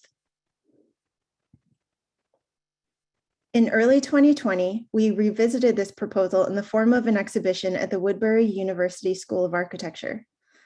Through detailed models and drawings, we synthesized methods of construction, tectonics, and materiality to give a new depth to an otherwise fantastical project. Unconventional architectural moments within each proposal are carefully studied through the typical scales of architectural detail, examining varying degrees of exactitude and tectonic expression. The layout of the gallery was designed as a single detail sheet, projected onto the floor and walls, including graphic scales and annotation across all media and surfaces. The cribbing designed for the model podia was inspired by a historic home that we had recently started construction on that was being underpinned during this same time. In a way, the exhibition was paralleling the work that we were doing in our practice as we were starting construction on our first series of build projects. The week after we deinstalled the show at Woodbury, the Safer at Home order went into place and the pandemic was in full swing. As many of us experienced, COVID-19 significantly slowed down the pace of our practice, while two of our main projects, one of which was already in construction, temporarily went on hold. The slowdown in pace as we were gaining momentum actually allowed us to take on a fun few side projects and engage with communities outside of LA in a meaningful way. This is a set of modular bookcases designed for Wide Rainbow, a nonprofit contemporary art after-school program based in New York City. The design concept was to provide a home for books inspired by New York City skyscrapers and rainbows, the organization's namesake and logo. For the 2020-2021 school year, the mini libraries were donated to community partners in Queens, Brooklyn, and the Bronx. Post-pandemic, the hope is to bring the program to the Los Angeles area as well, and we look forward to that collaboration. Lastly, I'll want to end with two projects that were developed in conversation with one another. One is titled 50/50, which is an unbuilt proposal. and the other is called Mouse House, a recently completed residence in LA that explores a similar concept. This was an early sketch for 50/50, our entry into the LA low-rise housing competition, where we received an honorable mention in the fourplex category. The project explores the programmatic potential of unconditioned or semi-conditioned spaces, thinking about the space between spaces and how those can be used. Conceptualized also during the pandemic, we were thinking about what can be learned from the way that families were converting unconditioned square footage like garages and storage sheds into makeshift offices and bedrooms due to work from home requirements and families quarantining together. So we started with this quick sketch that shows the puzzle piece-like proposal with a 50/50 ratio of enclosed and unenclosed spaces. By pulling apart the typical 1,000 square foot, 2-story conditioned footprint of the fourplex plan, we're able to nestle an additional 1,000 square feet of semi-conditioned ground floor and rooftop spaces, resulting in housing that is 50% conditioned and 50% unconditioned. The fourth diagram on the right shows how the bottom floor of each unit can also be partially sectioned off for a junior ADU. The final design takes advantage of the favorable climate of Los Angeles and the ability to inhabit semi-conditioned spaces nearly year-round. The erosions allow for passive cooling, ventilation, and solar shading. Incorporating these passive energy strategies allowed for the semi-conditioned spaces to maintain a certain comfort level at a minimum cost. We saw the opportunity to expand what are typically considered leftover or unprogrammed spaces to create customizable areas for residents without increasing the conditioned footprint of the living unit. The ground floor encourages resident interaction by housing shared amenities such as laundry, workspaces, recreational areas, bike and vehicle parking, and EV charging stations. And the upper floor is interlaced with safe private spaces to eat, work, play, and relax. The residents have the opportunity to tailor or eventually enclose these in-between spaces to fit their present and future needs. There are 2 of each of the 2 unit types, a 3-bedroom, 2.5 bath, and a 2-bedroom, 2-bath. The units weave and overlap each other on the first and second floors and are negotiated by the exterior cutouts. A zoom into the plan shows that Unit A has a workstation set up on the covered patio, and Unit B has portioned off a piece of the kitchen for a home office. Both second floor kitchens open up onto the exterior space. And as I mentioned before, the first floor plan is designed to be a flexible framework that allows each unit to divide off a section of the plan to provide additional affordable housing to the community and/or passive income to the owners in the form of a junior accessory dwelling unit or JADU. The simplicity of the division of the floor plan helps owners keep the cost of converting to a JADU at a minimum, a process that can often be cost prohibitive. The sections show the strategic placement of the unconditioned spaces, calibrated fenestration, and 50 to 100 square feet vertical openings that run through the entire height of the building. The porosity of the roof, atrium, and pocket gardens planted throughout the fourplex mitigate the heat island effect and are all integrated into a gray water and stormwater irrigation system. Recycled materials that absorb excess solar radiation are also used throughout. 2 views here. On the left, looking from the outside in, showing the axial connections between the outdoor spaces and the flow into the interior. On the right, looking inside out, a kitchen that extends onto the private dining patio. While the proposal has certain impracticalities and complexities, our hope was that the provocation of creating alternative programming opportunities that reduce building and permitting costs and increase flexibility can add to the conversation about housing in LA and how we value the conditioned footprint. We tested this theory out in their next project. Mouse House is a 1,400 square foot renovation and 800 square foot addition to a 1925 single family residence in the Northeast LA neighborhood of Highland Park. The front portion of the house was converted into an attached ADU, and the second story was added to create a main unit. To effectively separate the houses and comply with ADU size restrictions at the time of permitting, a series of niches were carved out of the monolithic massing to create entries, a large outdoor patio, and a sunroom with a laundry area. The porosity of the massing gave it the affectionate name of Mouse House. The pink areas here denote the semi-conditioned outdoor spaces. Carving out these niches allowed us to effectively separate the two units and create private outdoor areas for both tenant and owner. This is an image of the original house. It was, well, not quite. It was actually originally a 1920s craftsman home, but over the course of time, it had been illegally altered by an owner who thought he was an architect. There are tons of hurdles in the design and construction process due to its location in a historic preservation zone, as well as the fact that it was under several code violations for illegal historic alterations, illegal structural alterations resulting in various structural failures, and illegal occupancy. In that sense, this project, with all of its hurdles, was a huge learning experience with regards to permitting and all the additional approvals that were required, which has proven to be an invaluable experience. And this is the finished project. While the house is mostly white and rectilinear to appease the Historic Preservation Committee, the carved niches are coated with peach stucco and partial curves. On the interior, the living room offers a view of the front cactus garden, and the kitchen on the right flows onto an outdoor dining patio or sunroom. The sunroom extends from the kitchen and is covered by a polycarbonate roof. Millwork provides storage as well as a stacked washer dryer. The front of the house has a large cactus garden separating the house from the sidewalk. The rocks were excavated from the existing crawl space during construction and repurposed as landscape elements. The main house first floor contains the master bedroom ensuite, guest bedroom, and guest bathroom. This is a view from the entrance looking up to the second floor ceiling. The open floor plan of the second story contains a kitchen, dining, living room, powder room, and large patio. Like in the 50-50 proposal, the patio is seen as an extension of the conditioned living space.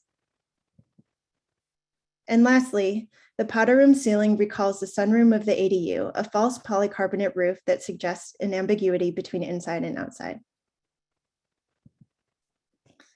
Though I titled this lecture Twinning, some of the most meaningful parts about working together has actually been in the discovery of our differences. As new business owners, we would often feel the need to do everything together, almost hiding behind each other, thinking that the sum of the parts is greater than the whole. But finding differentiation and embracing our strengths and weaknesses has allowed us to divide and conquer as architects and as businesswomen. As we discuss empowerment within architecture today, for us, finding our own separate voices in order to gain professional confidence and claim our differences as assets has made us a stronger office and in turn enriched our relationship as sisters. Thank you.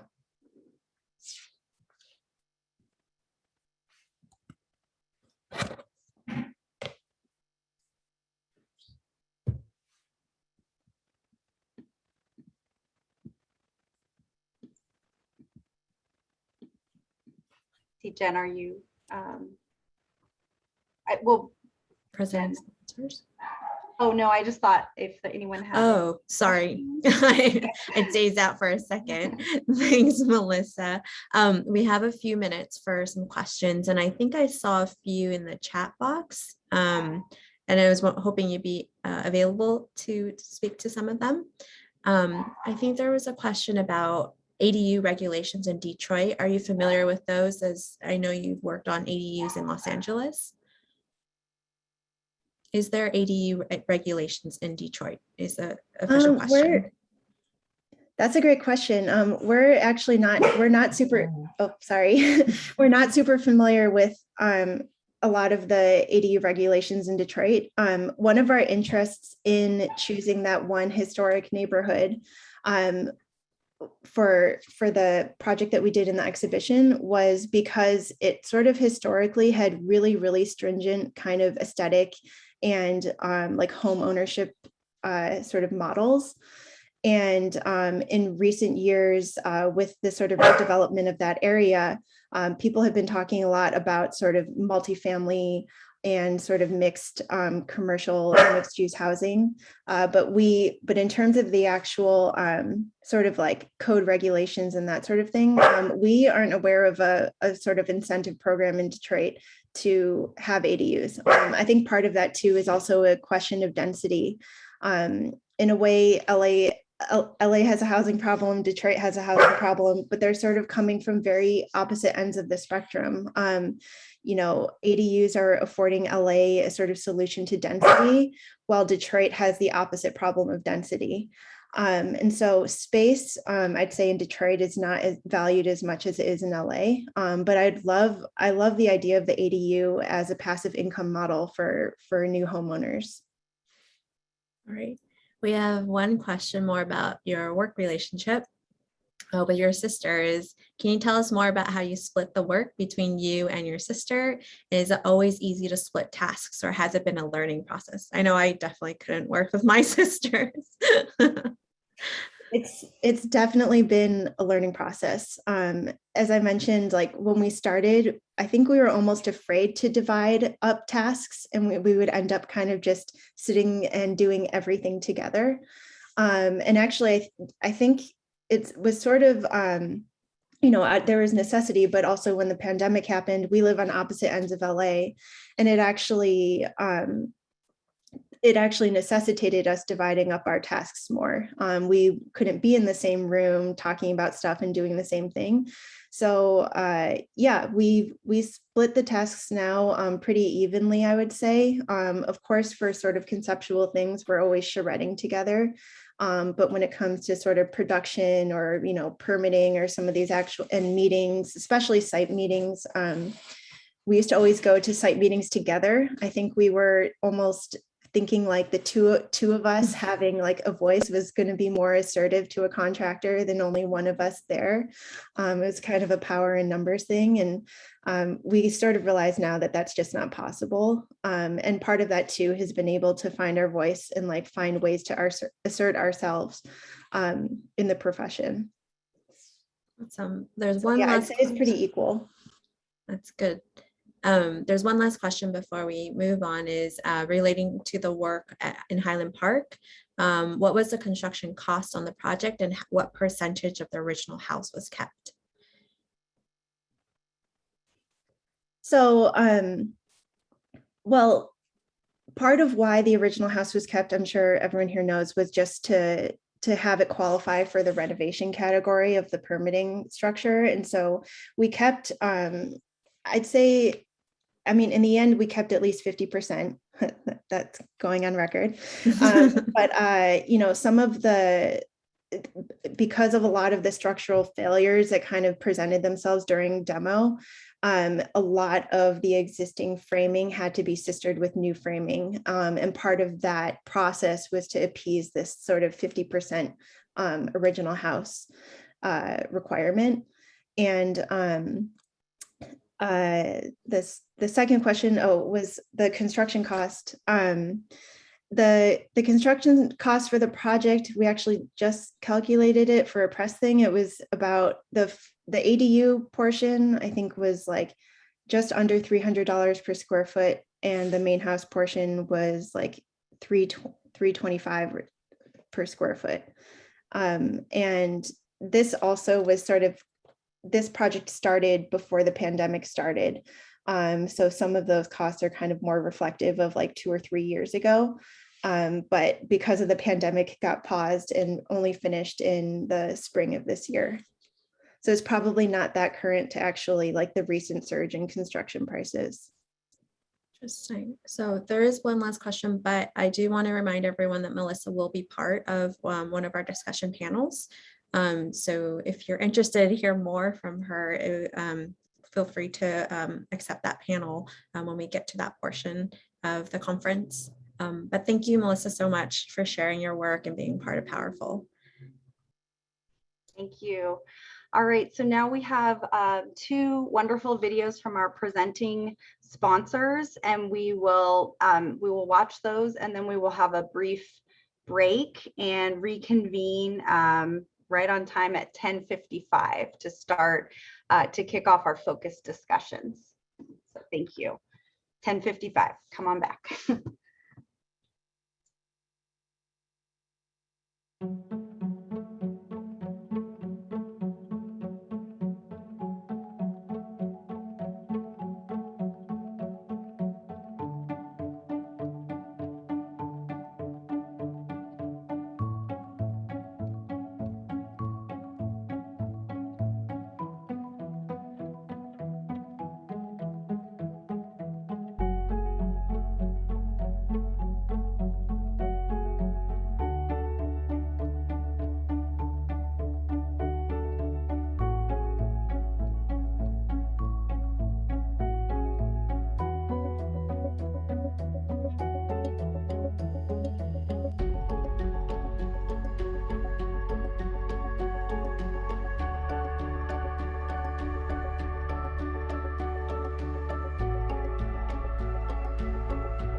I remember in my interview the pride in Barbara Fleming's voice when she told me the firm was more than 50% women.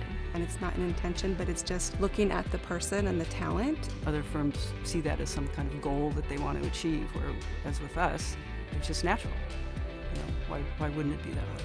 I walked around and I saw women in leadership roles. I felt like I knew this was where I wanted to be.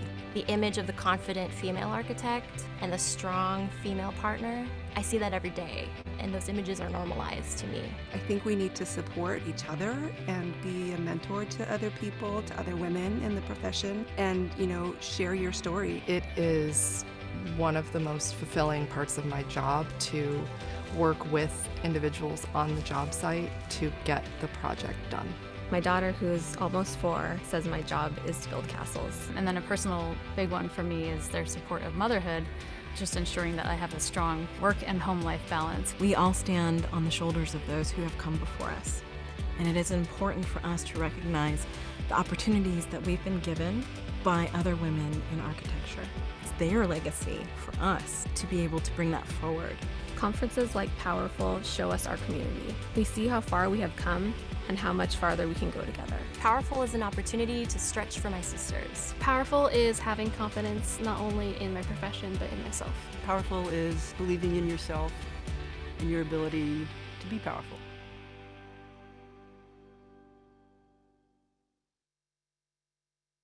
We have one last speaker who also participated in the panel. So thank you for doing double duty this year on Powerful.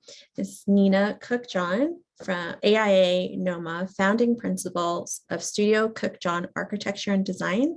And the title of her talk is Arriving at a Multidisciplinary Practice. Please welcome Nina.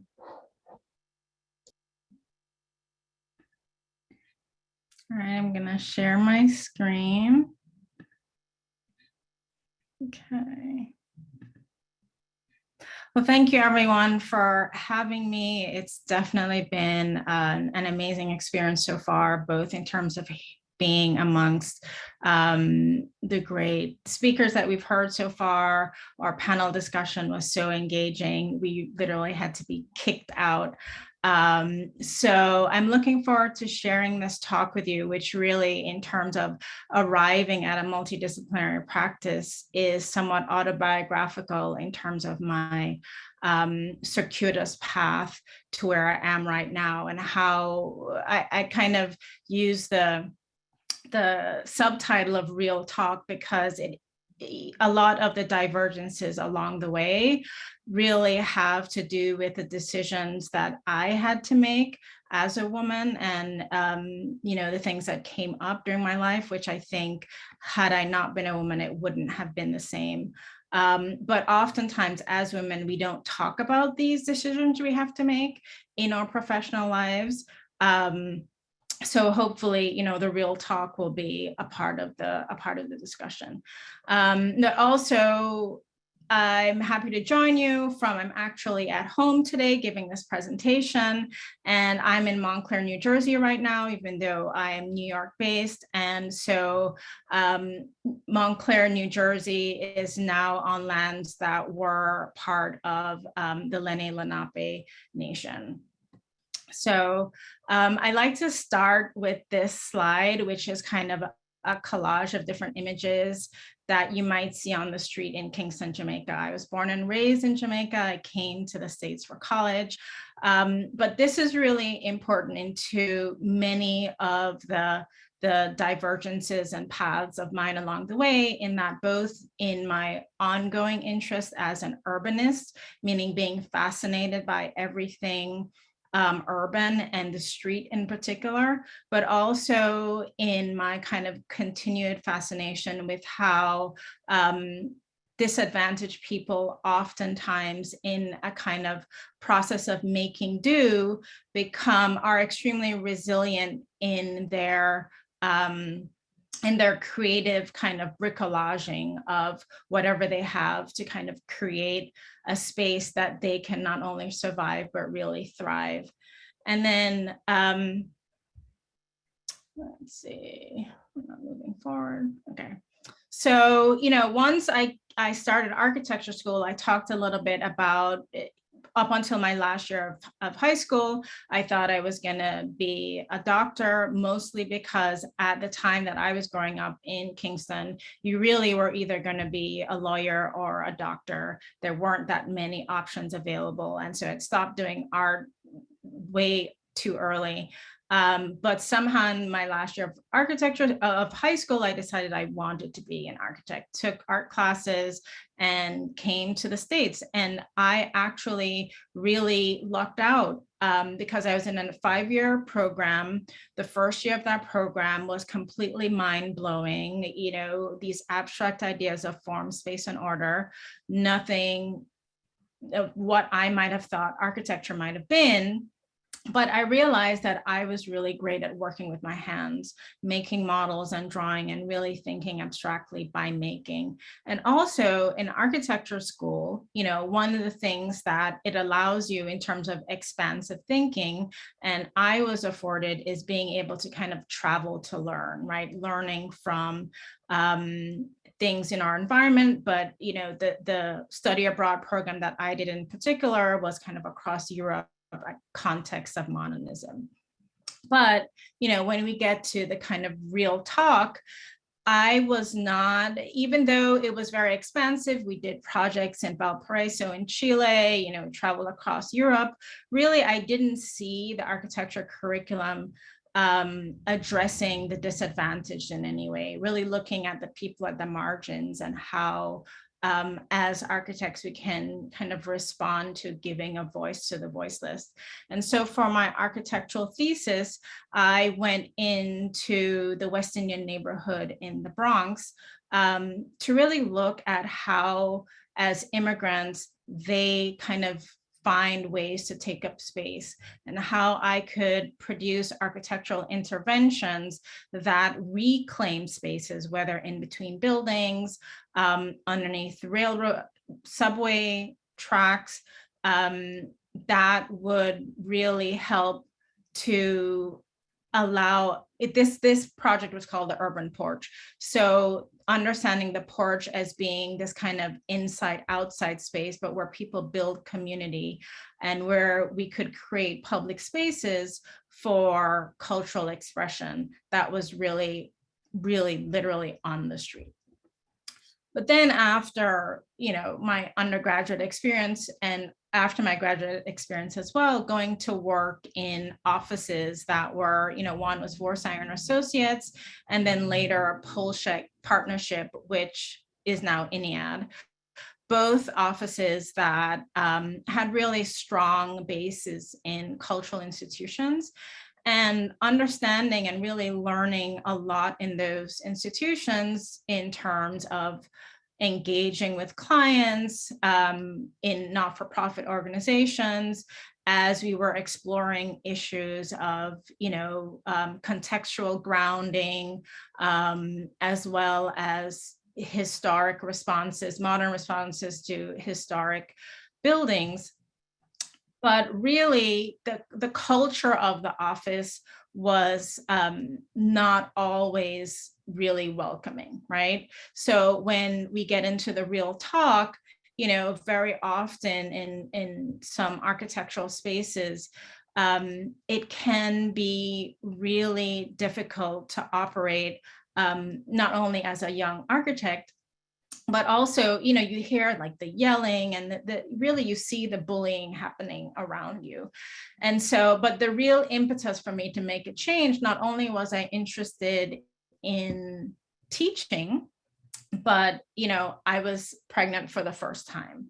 And I didn't want to be working those crazy long hours anymore. And I wanted to teach. So I took my first, what was a tenure track position job at Syracuse, New York. However, we were still technically based in the city. So this image is of the George Washington Bridge, because with my infant, I drove up to Syracuse. It was about a 4-hour drive every week, left on Monday morning, picked up a babysitter in the Bronx, and I had an apartment in Syracuse, and I got there in time for studio. Studio was Monday, Wednesday, Friday from 2 to 6. Taught all week, and on Fridays came back down. And I did that for several years, but amazingly, I totally loved the teaching experience, because at that time they had a really supportive environment for young faculty where they would support research projects. And I was, submitting grant applications, really looking at how subcultures kind of navigated spaces in the city. But by the time I was pregnant with my second kid, I couldn't keep doing that, right? I couldn't keep going back and forth between New York and Syracuse. And as much as I loved it, my husband wasn't going to be able to move to Syracuse. There weren't enough kind of opportunities available for him. So I came back to the city. And when I was back in the city, though, I spent quite a lot of time, really. I was teaching again, but in a part-time capacity at Parsons, but also freelancing mostly with a close friend who had a residential practice. And really learning that from residential architecture, really embracing the beauty in the details, right? That I couldn't do in a larger practice working on really big projects.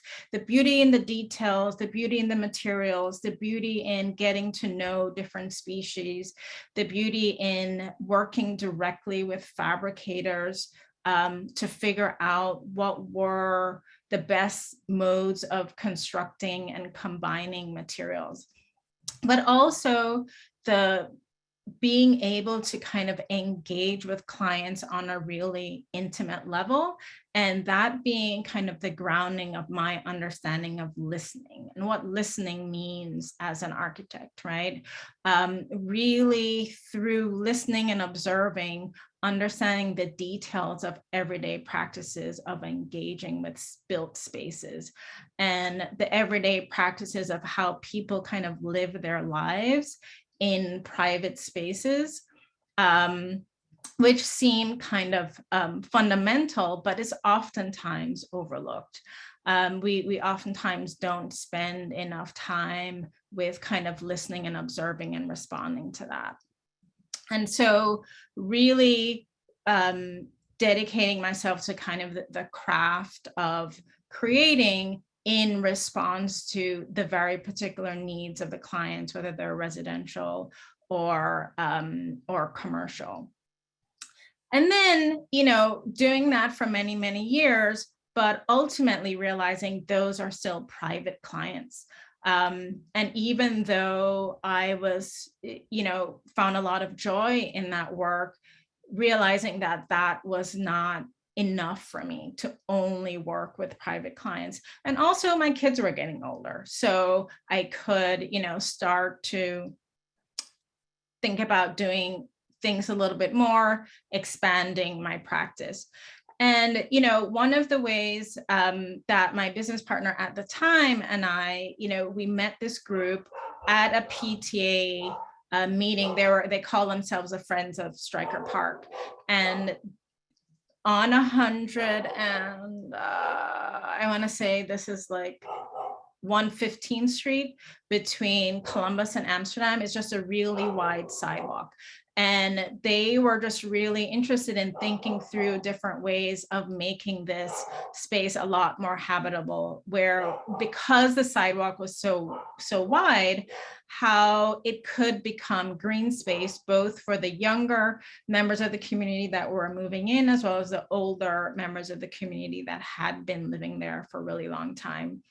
And also working with them over several years. This was a pro bono project on kind of building and creating different kind of workshopping experiences on it. We did a few kind of plaza days where the New York City Department of Parks and Recreation would have these kind of mini plaza days where you could test out the site that you want to have as a green space.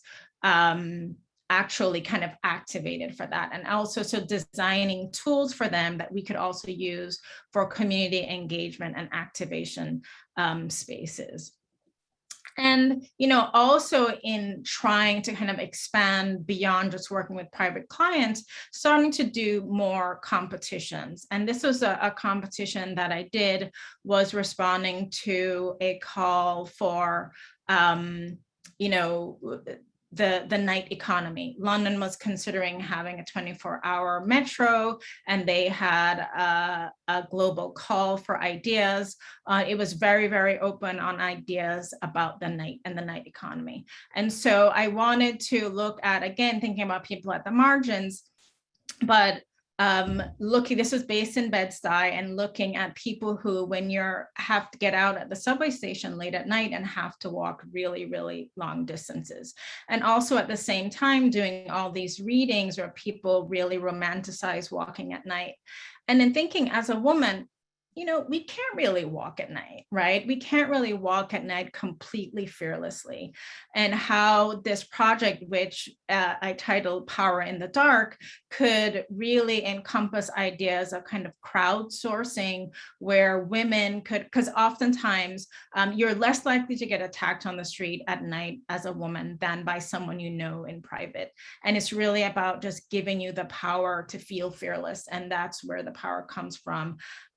So thinking about these really simple interventions that through the light bars and screens of women kind of reinforcing you, as well as a kind of tracking system, making it easier and more comfortable for you to walk at the dark. And so we can be empowered to actually take back the night in this way.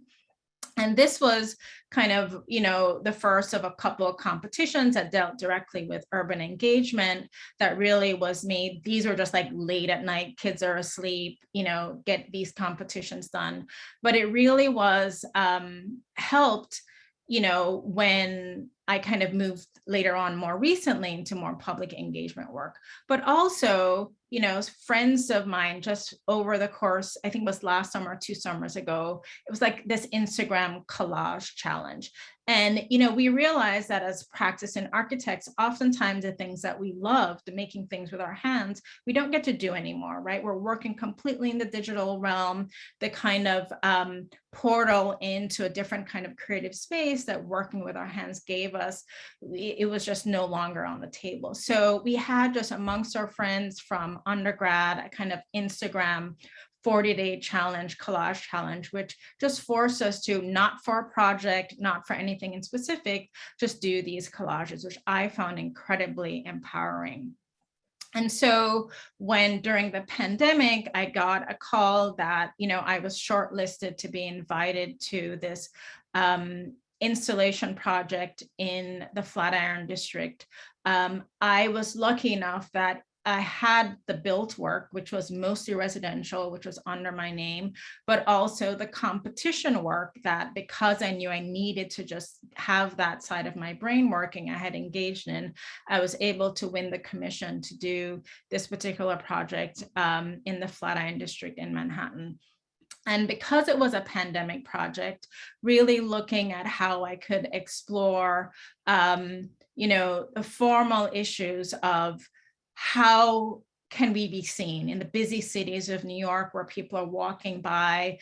We brush shoulders with people of many different backgrounds, many different socioeconomic backgrounds, but we never really engage each other. We never really look at each other. So how can this installation be both a place where you can be seen, but also it could be a place of pause where you can also see others. And so also using the craft developed in residential explorations of detailing, how do I bring that to public engagement work as well? So bringing the same ideas and detailing that really made strong interior spaces, bring them to public spaces in the service of creating community. And so this really became a place where people would stop, whether for 5 minutes or for longer, throughout the winter in this one space in Manhattan. And so these are just a couple quick kind of Instagram posts. And I think what delighted me the most is that with public art is like once you kind of put it out there, it's no longer yours, right? It belongs to the public. And this has moved. It was in Montclair, New Jersey for a bit and is now at the Wasate project in upstate New York. So it went from kind of an urban setting, suburban setting, and is now in a very rural setting.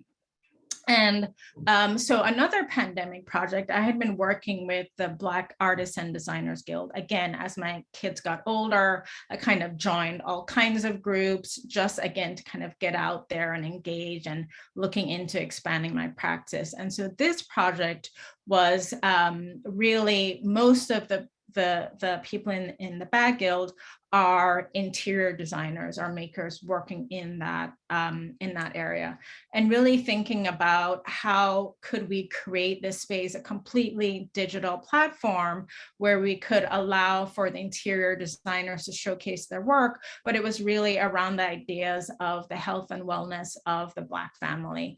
And it was hypothetically based in the Bay Area, in the Oakland Hills.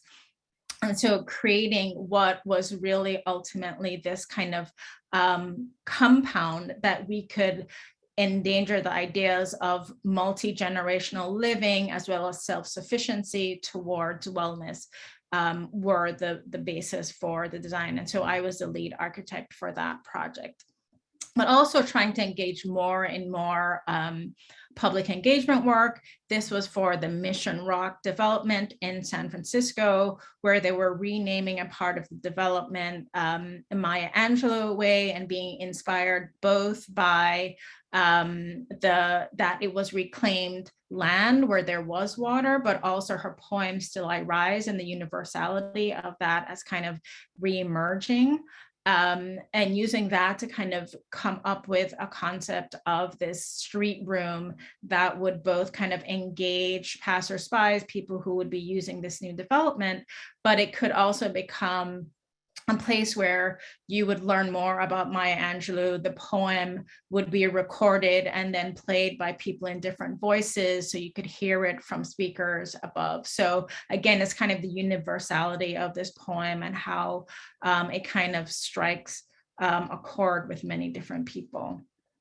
And then more recently, I just won the commission for the Harriet Tubman Monument in Newark, New Jersey. And the monument kind of grappled, as I was designing it, I kind of grappled with the both the multifaceted character of Harriet Tubman, right? We know her as being a champion of the Underground Railroad, but also that she was many other things. She worked for women's suffrage in upstate New York. She was a Union spy.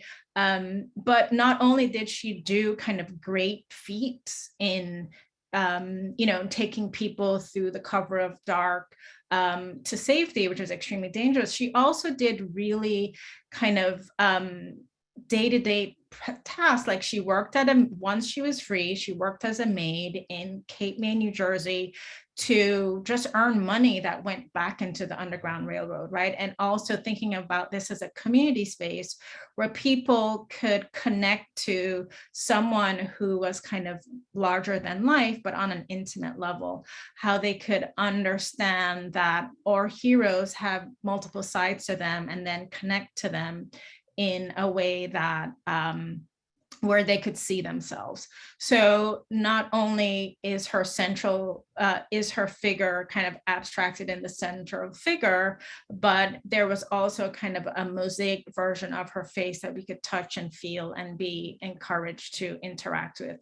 But ultimately that this was a community space that people could come to not only to learn about her, but also to just hang out and engage and do things that people would do in parks. And this became a kind of activation of the park that right now isn't used that often. People walk through it, but they don't really stop. They don't really stay there. And around the park, there's, Audible has their headquarters there, Rutgers, Newark, as well as a few other kind of organizations that, the New York Public Library is there, the Newark Museum of Art. So this could become a much livelier space if it had something that would really draw people to it. And so, on the outside of that kind of what I'm calling the learning wall would be information about her life. And then, on another space, the idea that her face would be broken up into pieces so that, it becomes textural and you really want to touch it. And so this is in the process of development now, and it will be unveiled next summer. And, another project, which I actually just submitted, we're one of 5 finalists, and I teamed up with a really good friend of mine who is a woman based in Boston. We went to school together and really looking at creating this. It was a call for a new landmark installation project in Providence, Rhode Island. And we spent, as a part of the invited team, 2 days there really learning about the layered history of Providence, one of the oldest cities in the nation, but also kind of the history of the dispossession of the Narragansett in Providence, the role that Providence played in the triangular trade. It was one of the busiest slave ports in the United States. And Providence is also kind of at the center of the cultural production currently. Brown and Risley are both in Providence. And how do we kind of be grounded in the earth and in unearthing the history that is there, but also kind of remembering this as historically being a place where both the Wampanoag, the Narragansett, the Pequot, it was a place of exchange and a place of trading routes of the Native Americans in the area. And how could we bring back this idea of the kind of a place of exchange with people who are currently living in relatively siloed neighborhoods in Providence, so they could come downtown, bring themselves here, and take something back with them, is kind of the core idea of this installation. So, the ribbons are kind of the trails peeling up from the ground, but we kind of excavate into the earth, much like you might in at an archaeological dig, have inscribed on the walls in the lower portion. We'll have community workshops in which we will kind of pull from people who their leaders are, who are local leaders that we might not have heard of, and their names are the ones that will be inscribed on this. So rethinking the idea of what a monument is and who should be excluded and who hasn't been included so far. But so again, this is in a big park, and it's right next to a new footbridge, which the footbridge replaces a interstate highway that had devastated the communities in the area previously, and is now kind of reconnecting many of these communities. And so that's it. Thank you.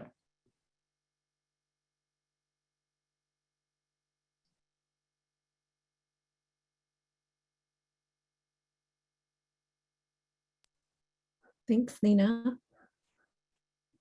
Does anyone have, I guess we have a few minutes for any questions for Nina about her portfolio or presentation, or that you didn't have time to ask during your panel. I heard it was really good. Let's see.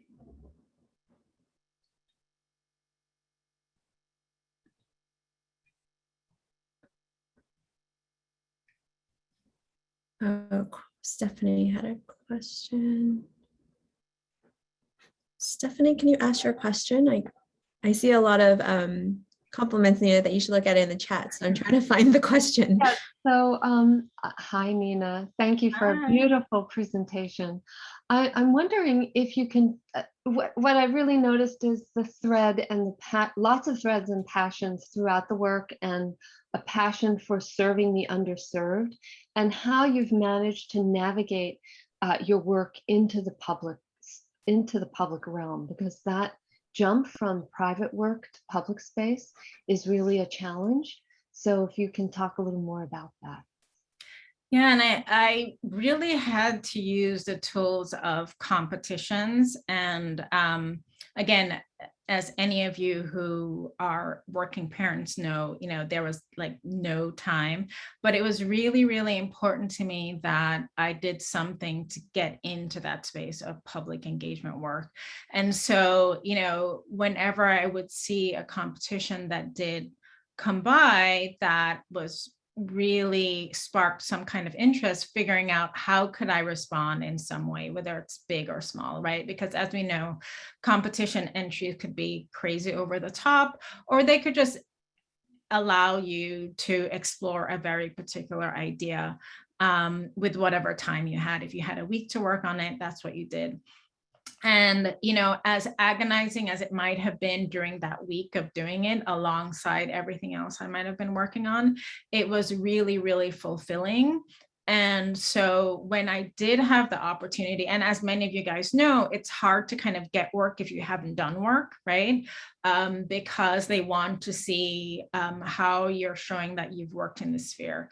So when I did get the call to be able to build work, and I had to show portfolio of public engagement work, really most of the, a lot of the work that I showed, the built work was the work for private clients, but I did have some of the competition projects that were more about public engagement. So I think that really was the pathway into that area, because then once you get that one, right, then I get invitations for more and more other, but without the competitions, it really wouldn't have happened for me, I don't think. Thank you very much. Before you sign off, Nina, there was one other question that Kiara asked, is what's next? What's next?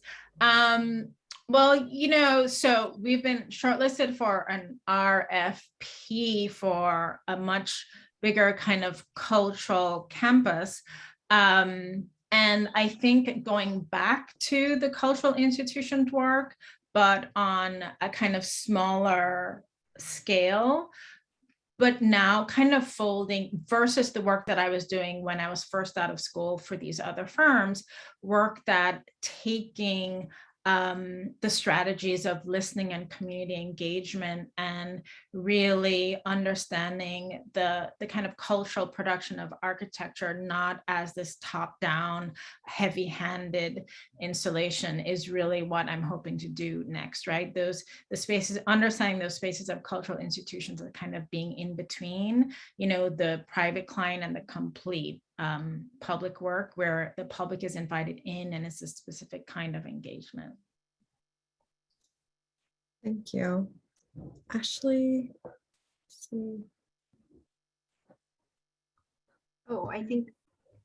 Yeah, thank you so much, Nina and Jen. And just to close the conference, I can't believe it's over. I think we had a slide we wanted to be sure to, well, first, thank you all so much to the incredible speakers, to all the panelists and the moderators of the panels. I've heard, I think people want to keep the conversation going, which is the whole point. Thank you again to our sponsors. I love the videos from KFA and Mac Construction. Thank you, champion sponsors, scholarship sponsors.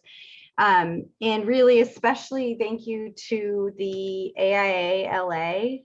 Yes, thank you all our sponsors. I think we'll flip to these. Thank you so much.